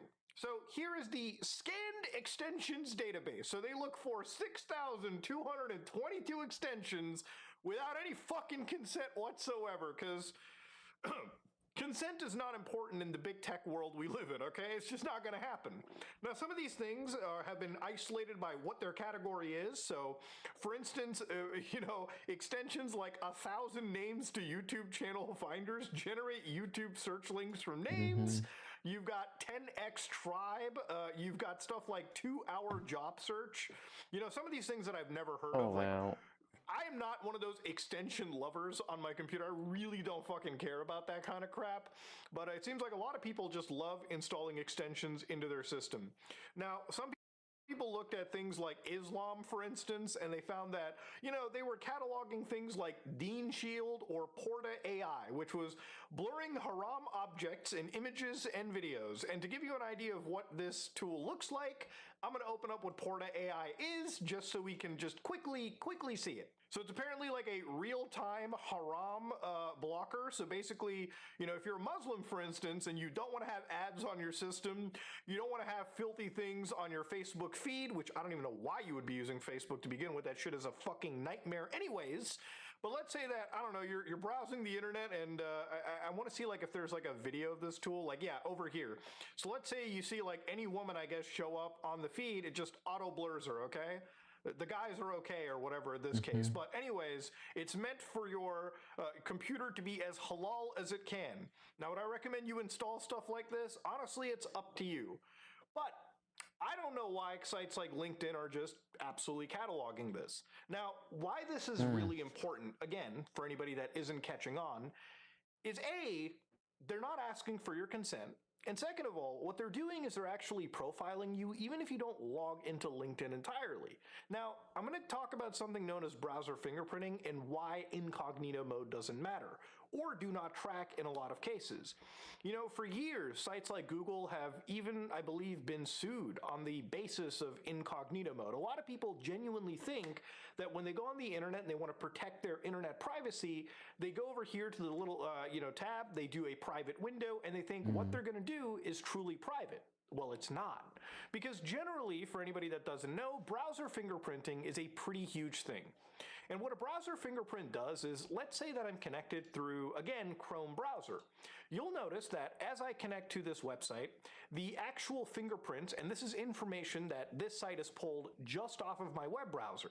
They know that I'm probably based on Linux. They know that I'm probably using Chrome. They know my language. They know what time zone that I'm actually living in. They know my user agent. They can actually identify what my screen resolution is. They can identify what my GPU is. They can identify what the capabilities of my computer can be. Now, on their own, each of these values doesn't mean anything. But when paired together, all 57 of these data points are actually fucking unique. And they can be attributed to one person. So let's say you sign into LinkedIn with your actual name. Well, your browser and your LinkedIn account with your actual information are now one data point that Microsoft or, any of these organizations who are tracking you has. Now, if you go to another website and they have a tracker, they can see that your browser fingerprint is touched. Now, if you don't even log into another website, you think you're being coy, they'll know exactly who you are, just based on this fingerprint. Now, I think it's freaky as fuck for a website that's whole principal metric is basically being the employment world's 4chan, like everyone is connected together. They can tie your account, your browser, your employment history, and what kind of extensions you have on your system. And what's even troubling in this case, and one thing that I don't really appreciate, is the fact that this information is shared with what appears to be a group known as Human. Now, if you go to Human's website over here, you can see that they're just a platform for trusted digital interactions, transactions. I think they talk about them being against bot and fraud prevention, like that's, or not being against it, they're actually for that. Now, you can see that at some point in 2022, them and a group known as Perimeter X actually joined forces. And Perimeter X, from my understanding, is an Israeli startup. So again, for a lot of people who are looking deeper into this, some even connected them to Unit 8200, which is the IDF's most premier cyber warfare, cybersecurity group. So it's interesting to me that when, according to, again, the BrowserGate people, then when these people are profiling accounts, they're looking for what kind of extensions they have on their system. So with the extensions you have installed, they can probably, isolate. And the reason why I brought up the Islam stuff was that, imagine you're like a practicing Muslim, right? Now your information is kind of shared with potentially this Israeli connected group that may be using it to surveil or do all kinds of nasty things to you. Even if that's not the case, even if you have things like anti-Zionism, anti-wokeness, all that kind of crap installed, you have now been profiled, isolated, and basically divided into a special group of people, whether you consented to it or not. And that, to me, ladies and gentlemen, is not something that I, nor anybody, should be okay with. And they kind of do talk about it over here, right? It identifies you if you're using special filters, if you are somebody that's neurodivergent, or if you're somebody that wants to block... Okay, now we're doing straight discrimination? Wow. Things that are just adult materials in general. It also scans every major competitor to Microsoft's products like Salesforce, HubSpot, Pipedrive, and yada yada yada. So yes, no matter what, your browser has basically sold you the fuck out. Now, what did LinkedIn have to say about this? Well, LinkedIn guys said that the claims made on the website linked are plain wrong. The person behind them is subject to an account restriction for scraping and other violations of LinkedIn terms of services. To protect the privacy of our member, I fucking love when they say that kind of shit. Members, yeah, bullshit. Bullshit. Their data, and to ensure site stability, we do look for extensions that scrape data without members' consent or otherwise violate the TOS. To protect the privacy, also we violate consent. In the same fucking line, no less, okay?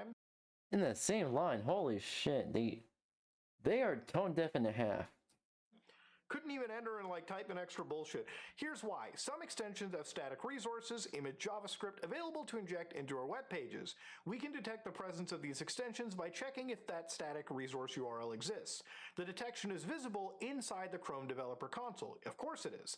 We use the data to determine which extensions violate our terms to inform and improve our technical defenses, and to understand why a member account might be fetching an inordinate amount of other members' data, which at scale impacts site stability. We do not use this data to infer sensitive information about members. I'm just going to say it right now. There are sperm cells right now that are not as naive as what Microsoft thinks you are, okay? That's just my belief here. Now, again, they could not be spying on you. This could just be LinkedIn being very aggressive, and I'll get to that in a second.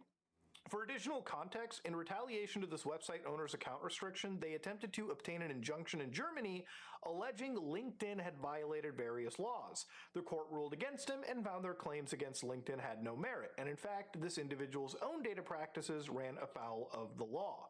Unfortunately, this is the case of an individual who lost in a court of law but is seeking to relitigate in the court of public opinion without regard for accuracy.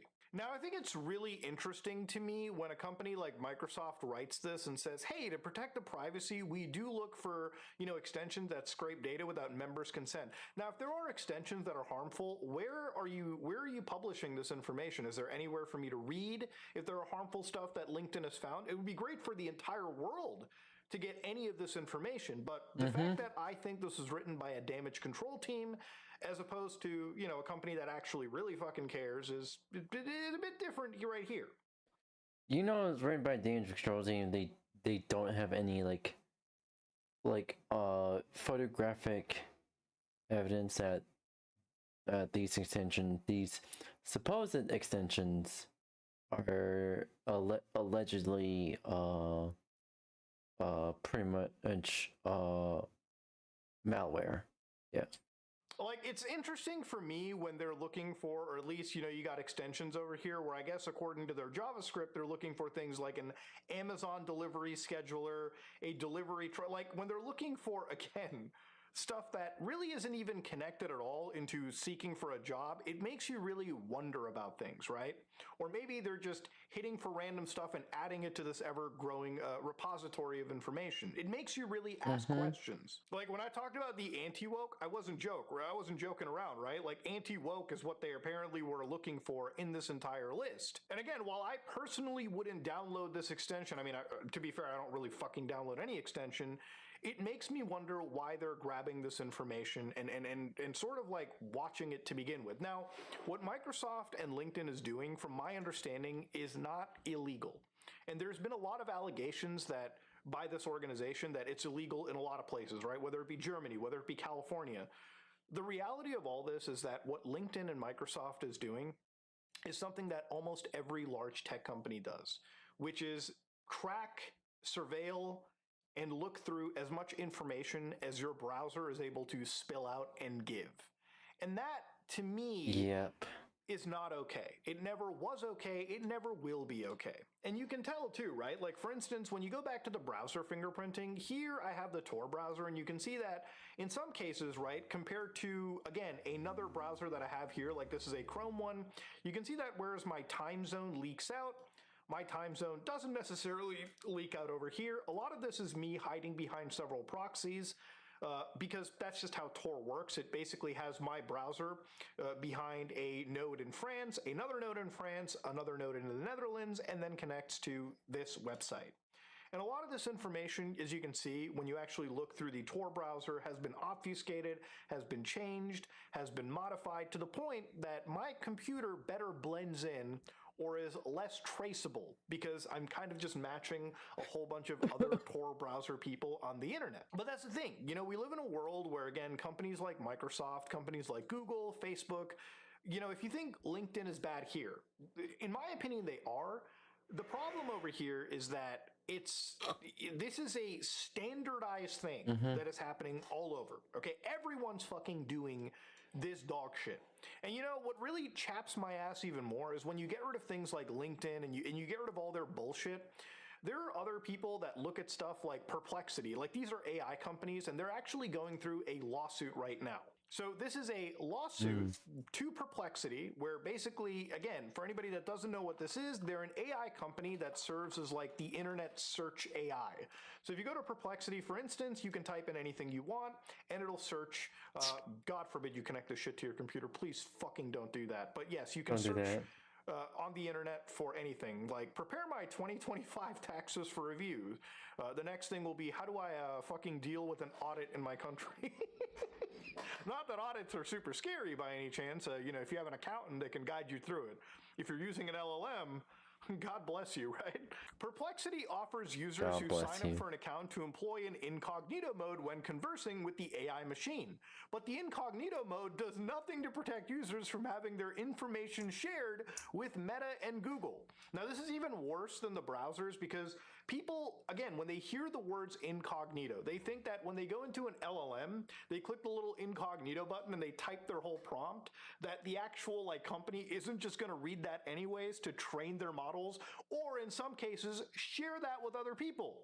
Like they said over here, even paid users who turned on the incognito mode still had their conversations shared with Meta and Google, along with their email addresses and other identifiers. Meta and Google incorporated all this information into their existing platforms to compile user profiles.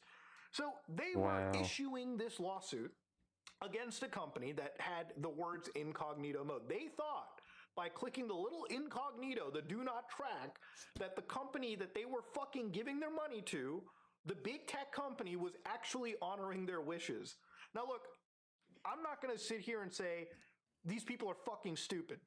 But they are fucking stupid if they actually believed it, okay? Like, to be honest with you, this is a stupid way of thinking.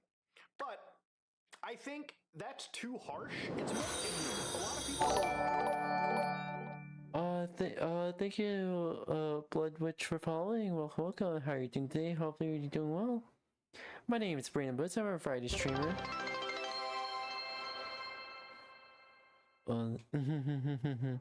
Oh, thank you. How are you doing? How are you doing so far? My name is Brandon Boots. I'm a Friday streamer. I stream lots of video games, just me, as well as draw art. And hopefully he'll be doing 3D modeling for everyone here. Welcome. Feel free to make yourself at home here. Have a seat. Enjoy. Kick back. Enjoy. Relax. Have something to eat. And welcome, new Blitzy. Welcome. Right now we are reacting to some Modern Gamers Mode horror. So yep. Like read these words and think, hey man, I'm not getting spied on. I clicked the incognito mode. I clicked the do not track. I didn't give consent. Honestly, as soon as you like agree to the TOS, which already has arbitrarily agree, there's a TOS which already has some arbitrary stuff in it, and there's the arbitrary agreement. So any features they quote unquote sell, just take it with a grain of salt. Because it could probably just be taken away from you. If it's a subscription service, yeah, it could be. Those kind of features can be taken away from you in a split of a second. In a split second. So like, yep. Don't pay for subscription services unless you know you can verify this company is legit and they have integrity. But even then, take that with a grain of salt. If you can't run something locally on your PC, don't even bother. Don't even bother. Bro, the companies don't care about the consent, okay? They don't give a shit. Okay, they'll bend you over a barrel and fuck you no matter what. That's how it works, motherfucker. That's just the case. So what is the only way, Muda, out of this? How do you fucking avoid this crap? Well, for one, I think it's important to raise awareness and bring this up to like politicians so that maybe we can push for stronger data regulations, even though these companies will find another way to try and do this. It's an ever-evolving nuclear arms. Basically, it's a cat and mouse race between the government, between world governments and companies. Because world governments have to make it a little broad and have some nuance, stuff like that. And companies will use that broad language and nuances as loopholes to do illegal shit.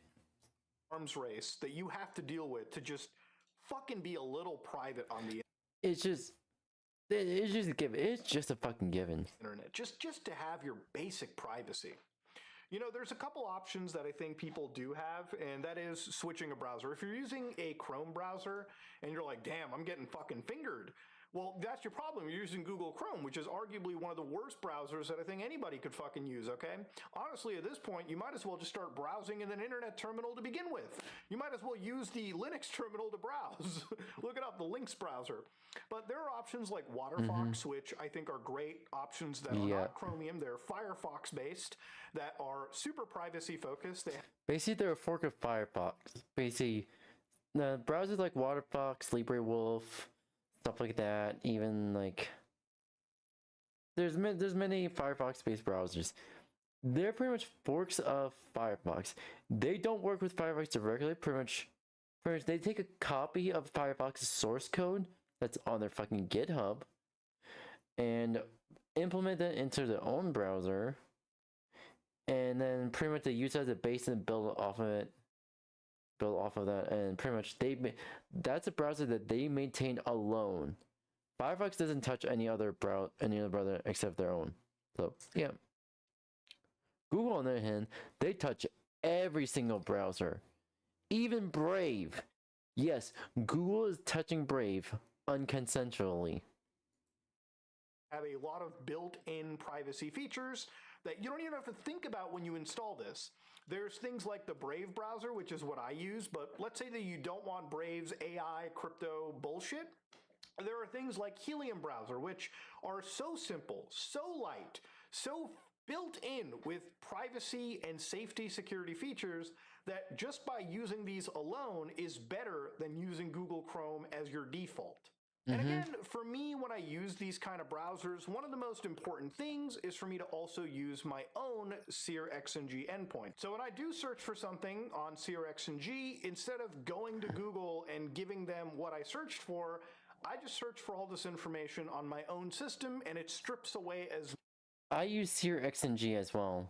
Much of the identifying features before it makes a request. And so if I want to learn about BrowserGate, instead of going to Google, I just click the first link right over here. See how I have no ads or any of that bullshit?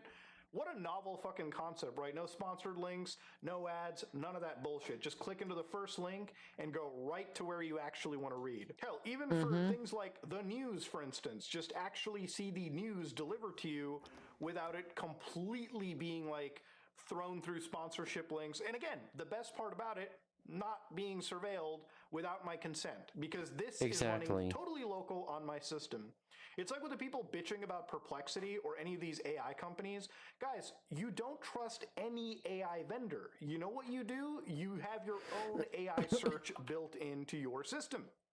Like, instead of using a AI to do your search for you, here I actually have like a local LLM I downloaded, Quopus 3.5, which is the Qwen 3.5 with a whole bunch of nasty distilled Claude Opus like prompts for me. So I hit enter over here, and you can see that using the 𝙂𝙀𝙤𝙤 endpoint, instead of giving this information up to, again, an AI company out there in the world, I don't have to worry about incognito mode. It's browsing the fucking internet for me, okay? It's reading the actual articles for me. It's compiling the information for me as we're talking.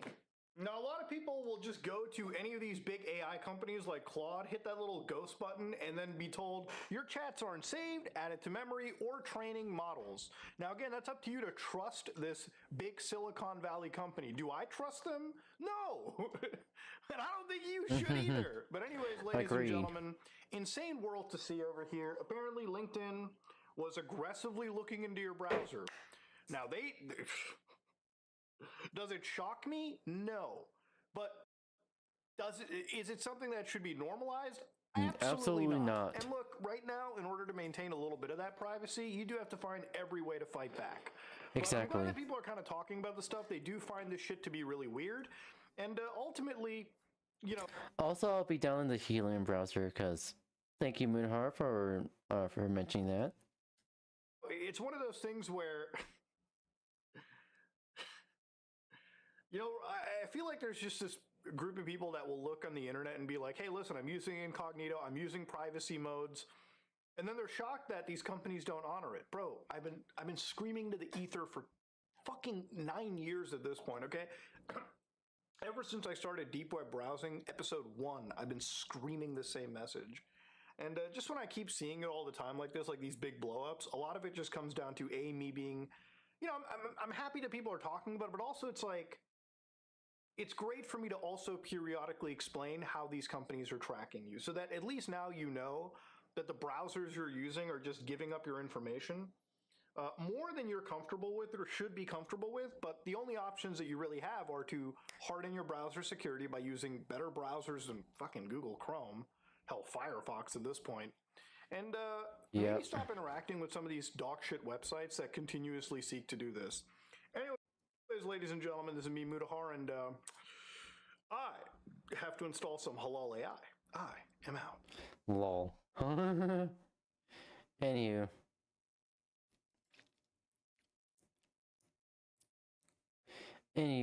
Yippers.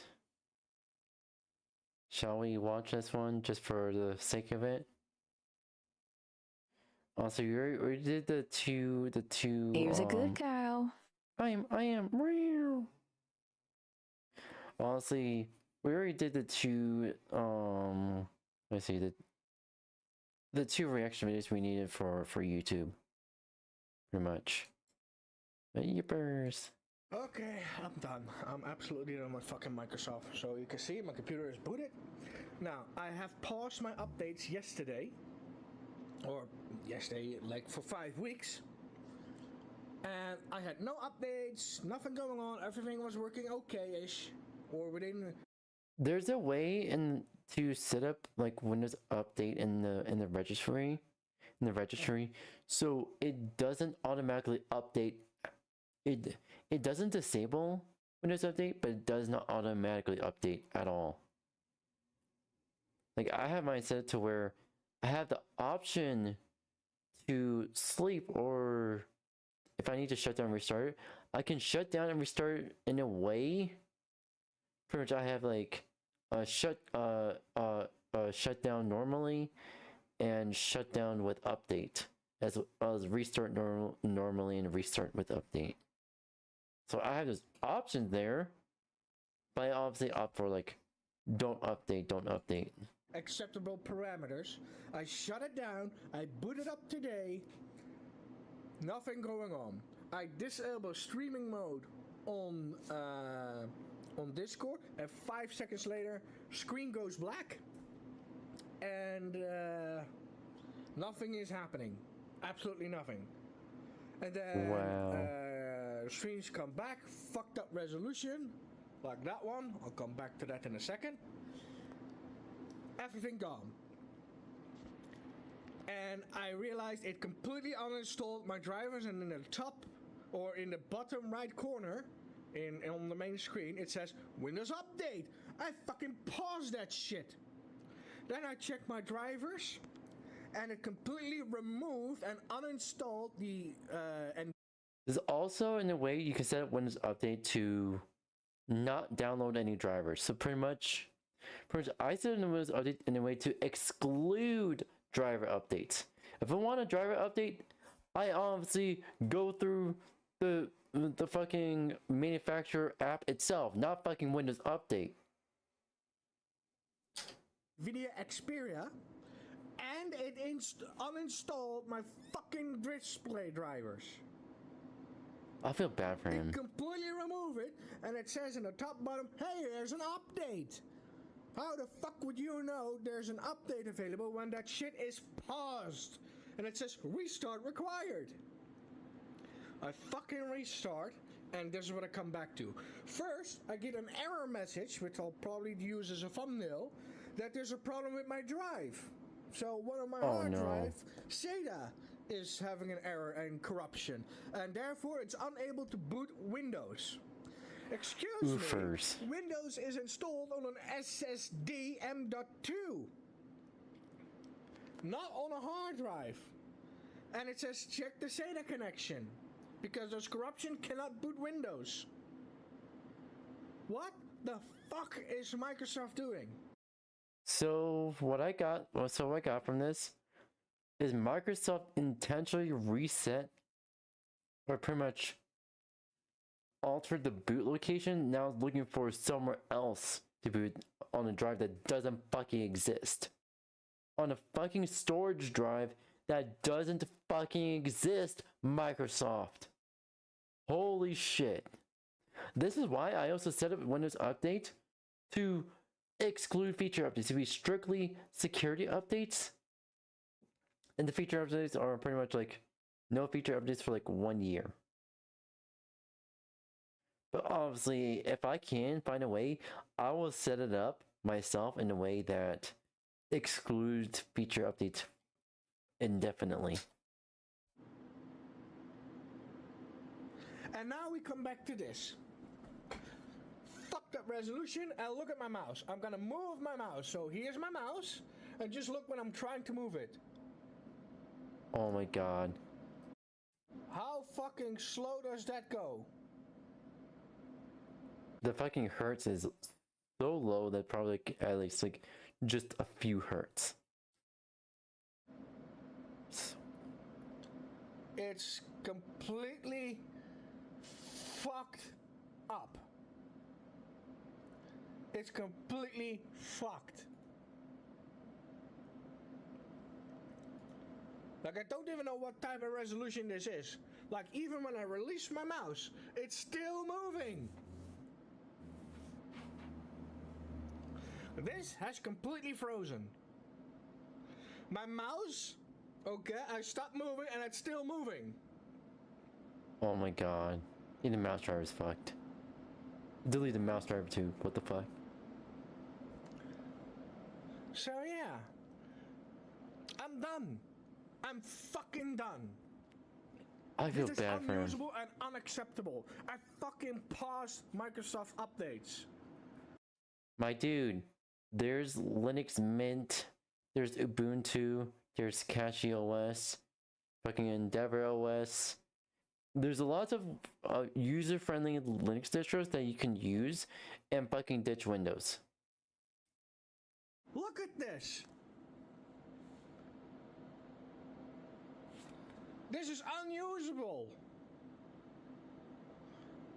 And who gave Microsoft permission to uninstall my drivers? Oh my god. I know this guy may not know how to manipulate the Windows registry to pretty much strictly be privacy focused, which pretty much I done a lot of work on my PC to make sure Microsoft doesn't fucking spy on me. It's not really like anything in particular. It's more of a matter of principle, because Microsoft's always been caught doing shady shit in the first place.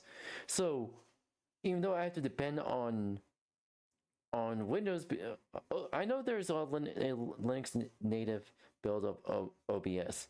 However, OBS plugins, which I depend on for pretty much all the quality of life improvements, pretty much all the quality of life add-ons for OBS that I use, most developers for each of those add-ons only code for Windows. So I kind of stuck with Windows because of that. I'm done. I'm fucking done. But I also have a Linux laptop as backup, just in case Windows decides to pull some bullshit. I'm done. I had it here. Main power. Let's see. PC. Off. I'm done. I'm fucking done with Microsoft. I'm done. I'm fucking done. I'm gonna take it apart. I'm gonna wipe my fucking drive.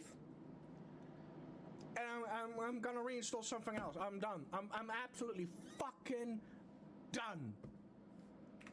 I'm probably gonna go back to 10, and I am making sure that I am blocking the TPM or whatever the fuck it's called, so it won't be compatible. Literally, like before I did like installing pretty much all what I needed for like streams and everything like that. But pretty much I did all the privacy shit before like making a computer truly mine. And even then, I see that Microsoft trying to pull some bullshit, and I preemptively make sure I put even more privacy measures on my PC. Here's the thing. I go to the EU's website, look at the recommendations, and implement those privacy recommendations in the best way I can with the Microsoft bullshit playbook within the US here. But yeah. With 11. But I'm done. I'm absolutely done. Unfortunately, I can't really run Linux, simply because some of my hardware is not compatible. Yeah, that's fair. I'm absolutely fucking done. Like, even when I'm looking...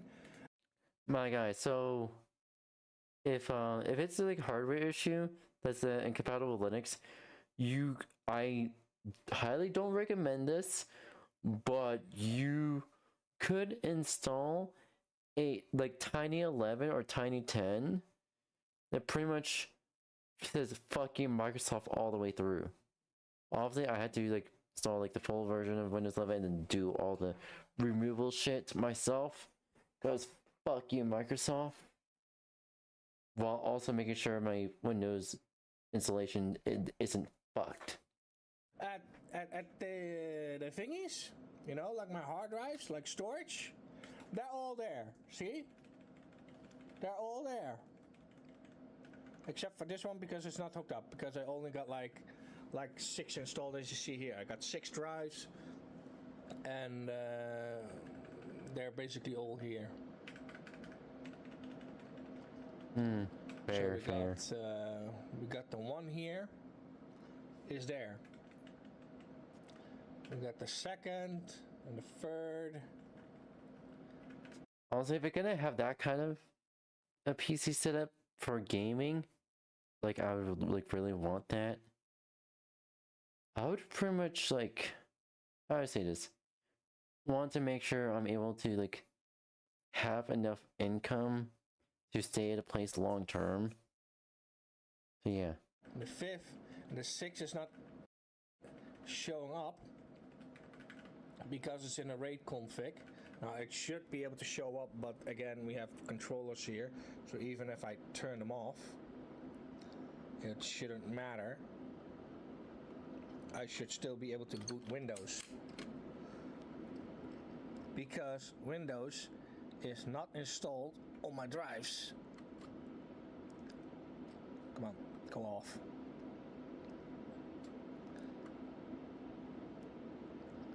And even if there's an issue with the drive, it should not affect Windows that hard. So we have like Western Digital Gold. These are server grade data center hard drives. As you can see here, cheap data center hard drive, I'd rather opt for SSDs. Same here. SSDs nuts in your mouth. Sorry. Data center hard drive. I feel bad for him. I really do feel bad for him. No, come on, get back in there. This one is a Western Digital. That's just for backup storage. And here we have another 8 terabyte data center hard drive. That's also for storage and backup. And then here we have, this is just pure backups, but we got a different one here, but that's just for storage. So there's nothing going on those drives. So absolutely fair. But I'm done. I'm absolutely fucking done. I had enough. I need to go back. Trusted platform. I already disabled it in a bit, but it used to be enabled. It's not showing up here, I assume. No, I have to reboot. But yeah, let's leave that disabled. I don't need that shit. But I'm gonna go through all of the menus, and I'm done. I'm absolutely fucking done. I cannot stay on 11 another second. I'm absolutely done. I'm gonna fucking delete it. I'm gonna wipe the drive. I'm gonna completely burn that shit to the ground. I'm done. I'm absolutely fucking done. You know, I have no control over my computer. Microsoft decides when it updates and how it updates. Even if you pause updates, they don't care. They're just gonna do it anyway. And I wish I was able to use Linux, but it's just not compatible with some of the stuff that I have, especially because I got multiple drives in a RAID configuration, so they have to be monitored. So that's gonna give me an issue, and as a content creator, I need something stable. You know, I cannot afford to write code or shit like that due to my dyslexia. I'm not gonna be able to, like, if I have to tweak shit or modify shit in order to make it work, it's not worth it to me. I have a lot of license keys for software that I use, and that software does not have compatibility with Linux, at least not yet. So I want to suggest him. I want to give a suggestion to him to pretty much, like, if you want, you could buy a separate low-end laptop, use it as emergency backup, just in case Windows fucks up something, and it have like Ubuntu on it. So, or you don't have to like install anything on the laptop itself. Like have like a Windows for Windows. Was it Windows PE? WinPE, which is pretty much a recovery state kind of thing, to hopefully like fix up whatever fucking Windows fucked up. I'm cooked. I'm absolutely fucking cooked. But I'm done. I'm fucking done. You know, I disabled the trusted platform, so it should not force Windows upgrade to 11. But I'm done. I'm absolutely done. Honestly, Windows is a clusterfuck and a fucking half. Holy shit. Holy fucking shit. Anywho.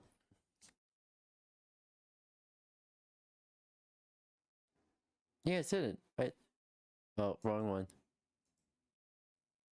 There you go. I said it. Windows is a clusterfuck and a half. Nobody likes Windows, but most of us are forced on it because it's compatible. Number one reason is compatibility.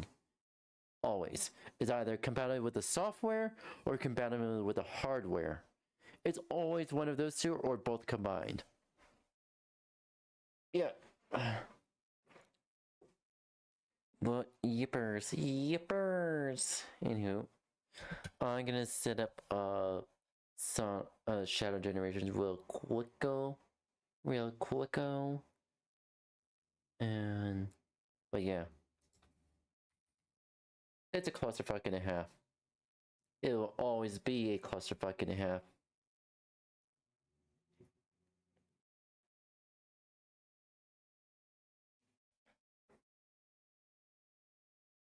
All right, allow me to.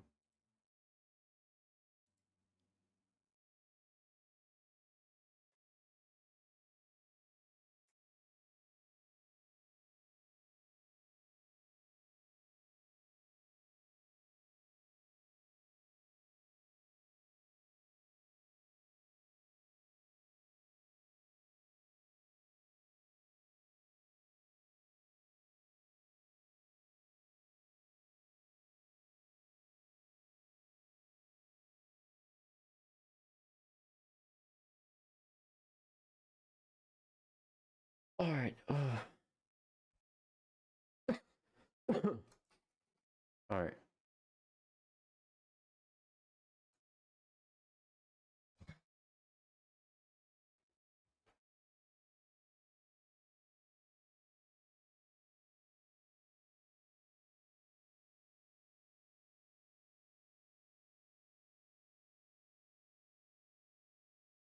Hold on real quick.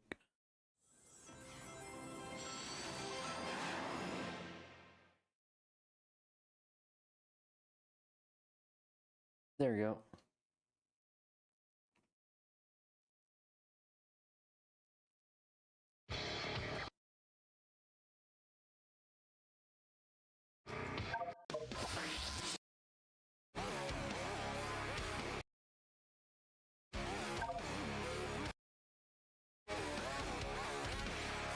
Alright, let's continue.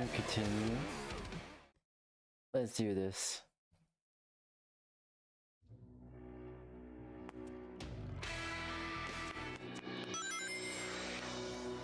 Oh, Shadow.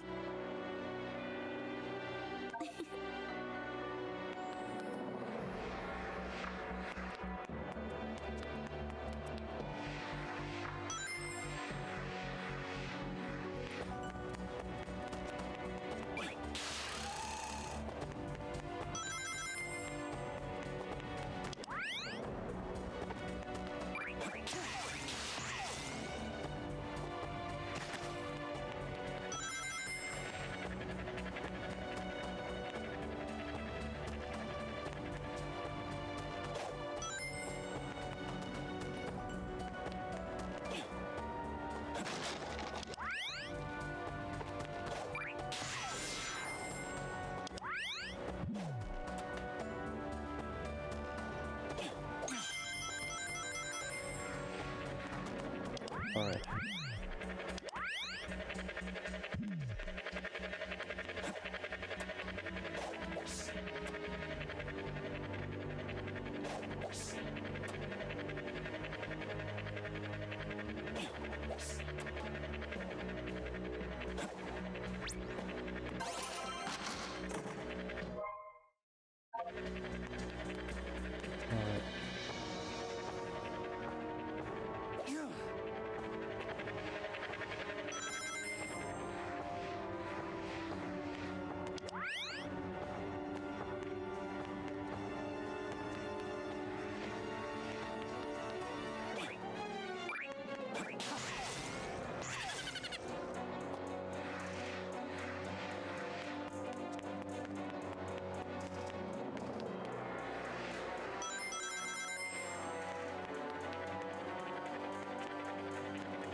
Alright.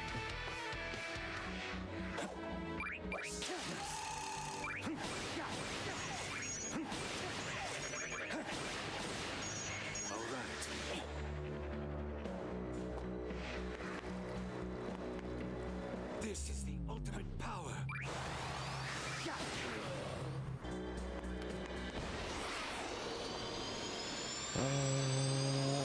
Hold on, I can do this.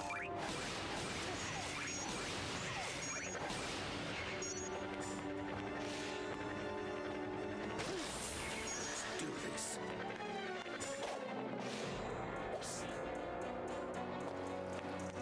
Chaos control.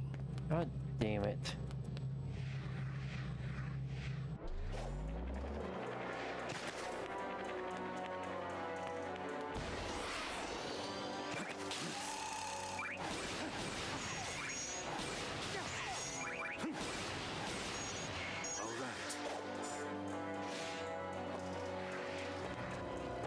Free.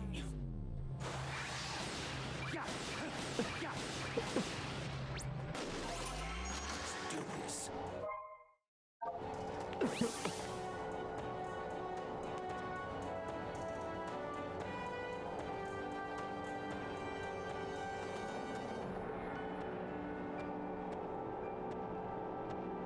We need to get there somehow.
How do we...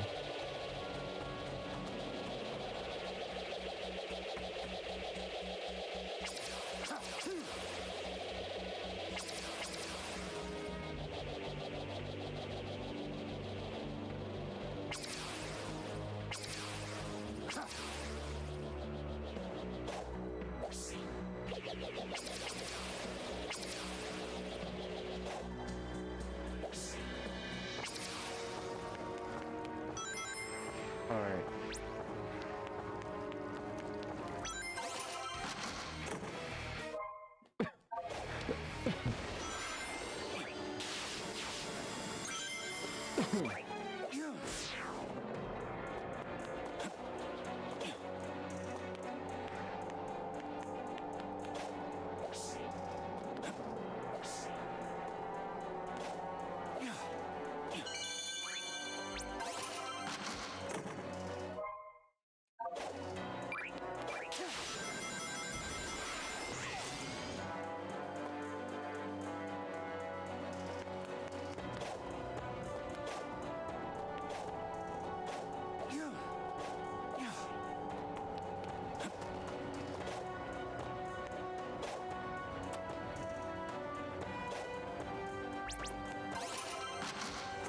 Alright.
Okay.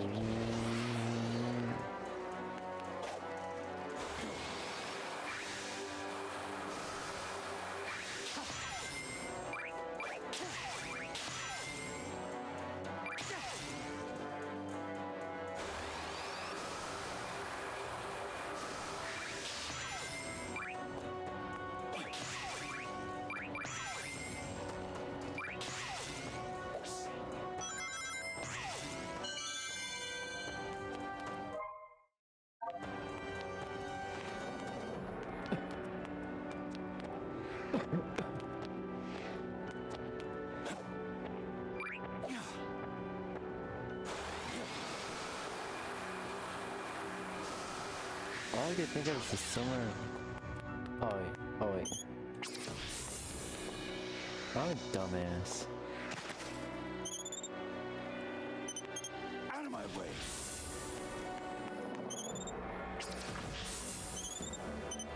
Try.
Alright, we can do the challenge act.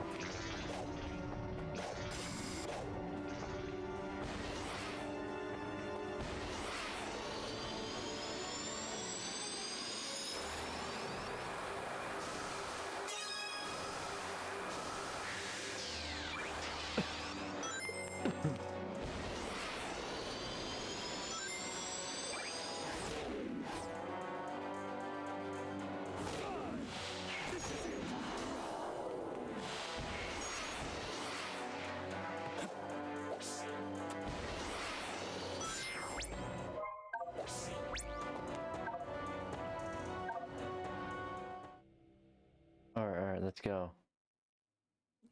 Let's go.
shit down.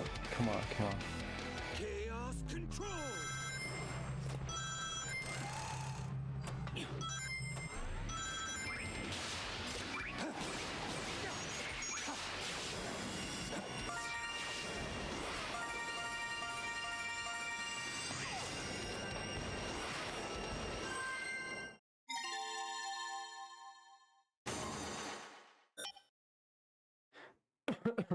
That was cool.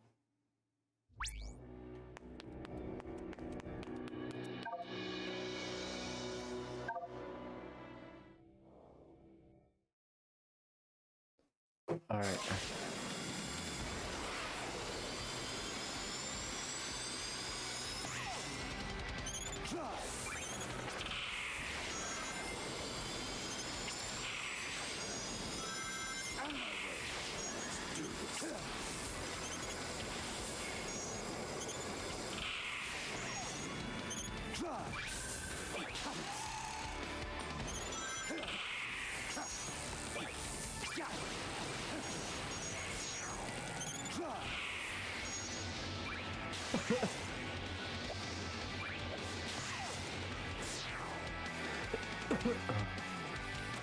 Out of my way.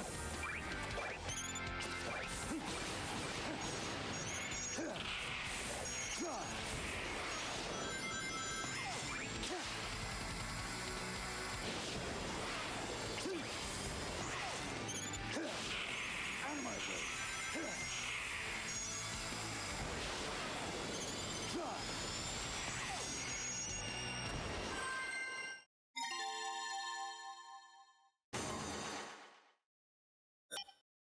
All right, let's go, let's go, let's go.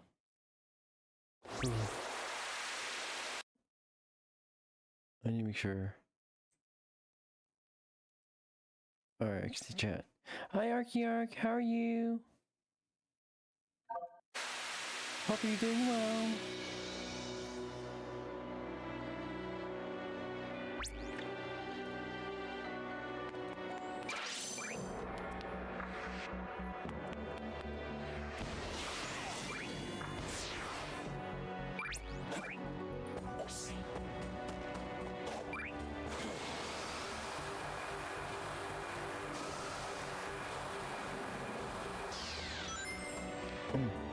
Feeling better after. Ooh, okay.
Alright. Alright. Ooh. That was close, that was close.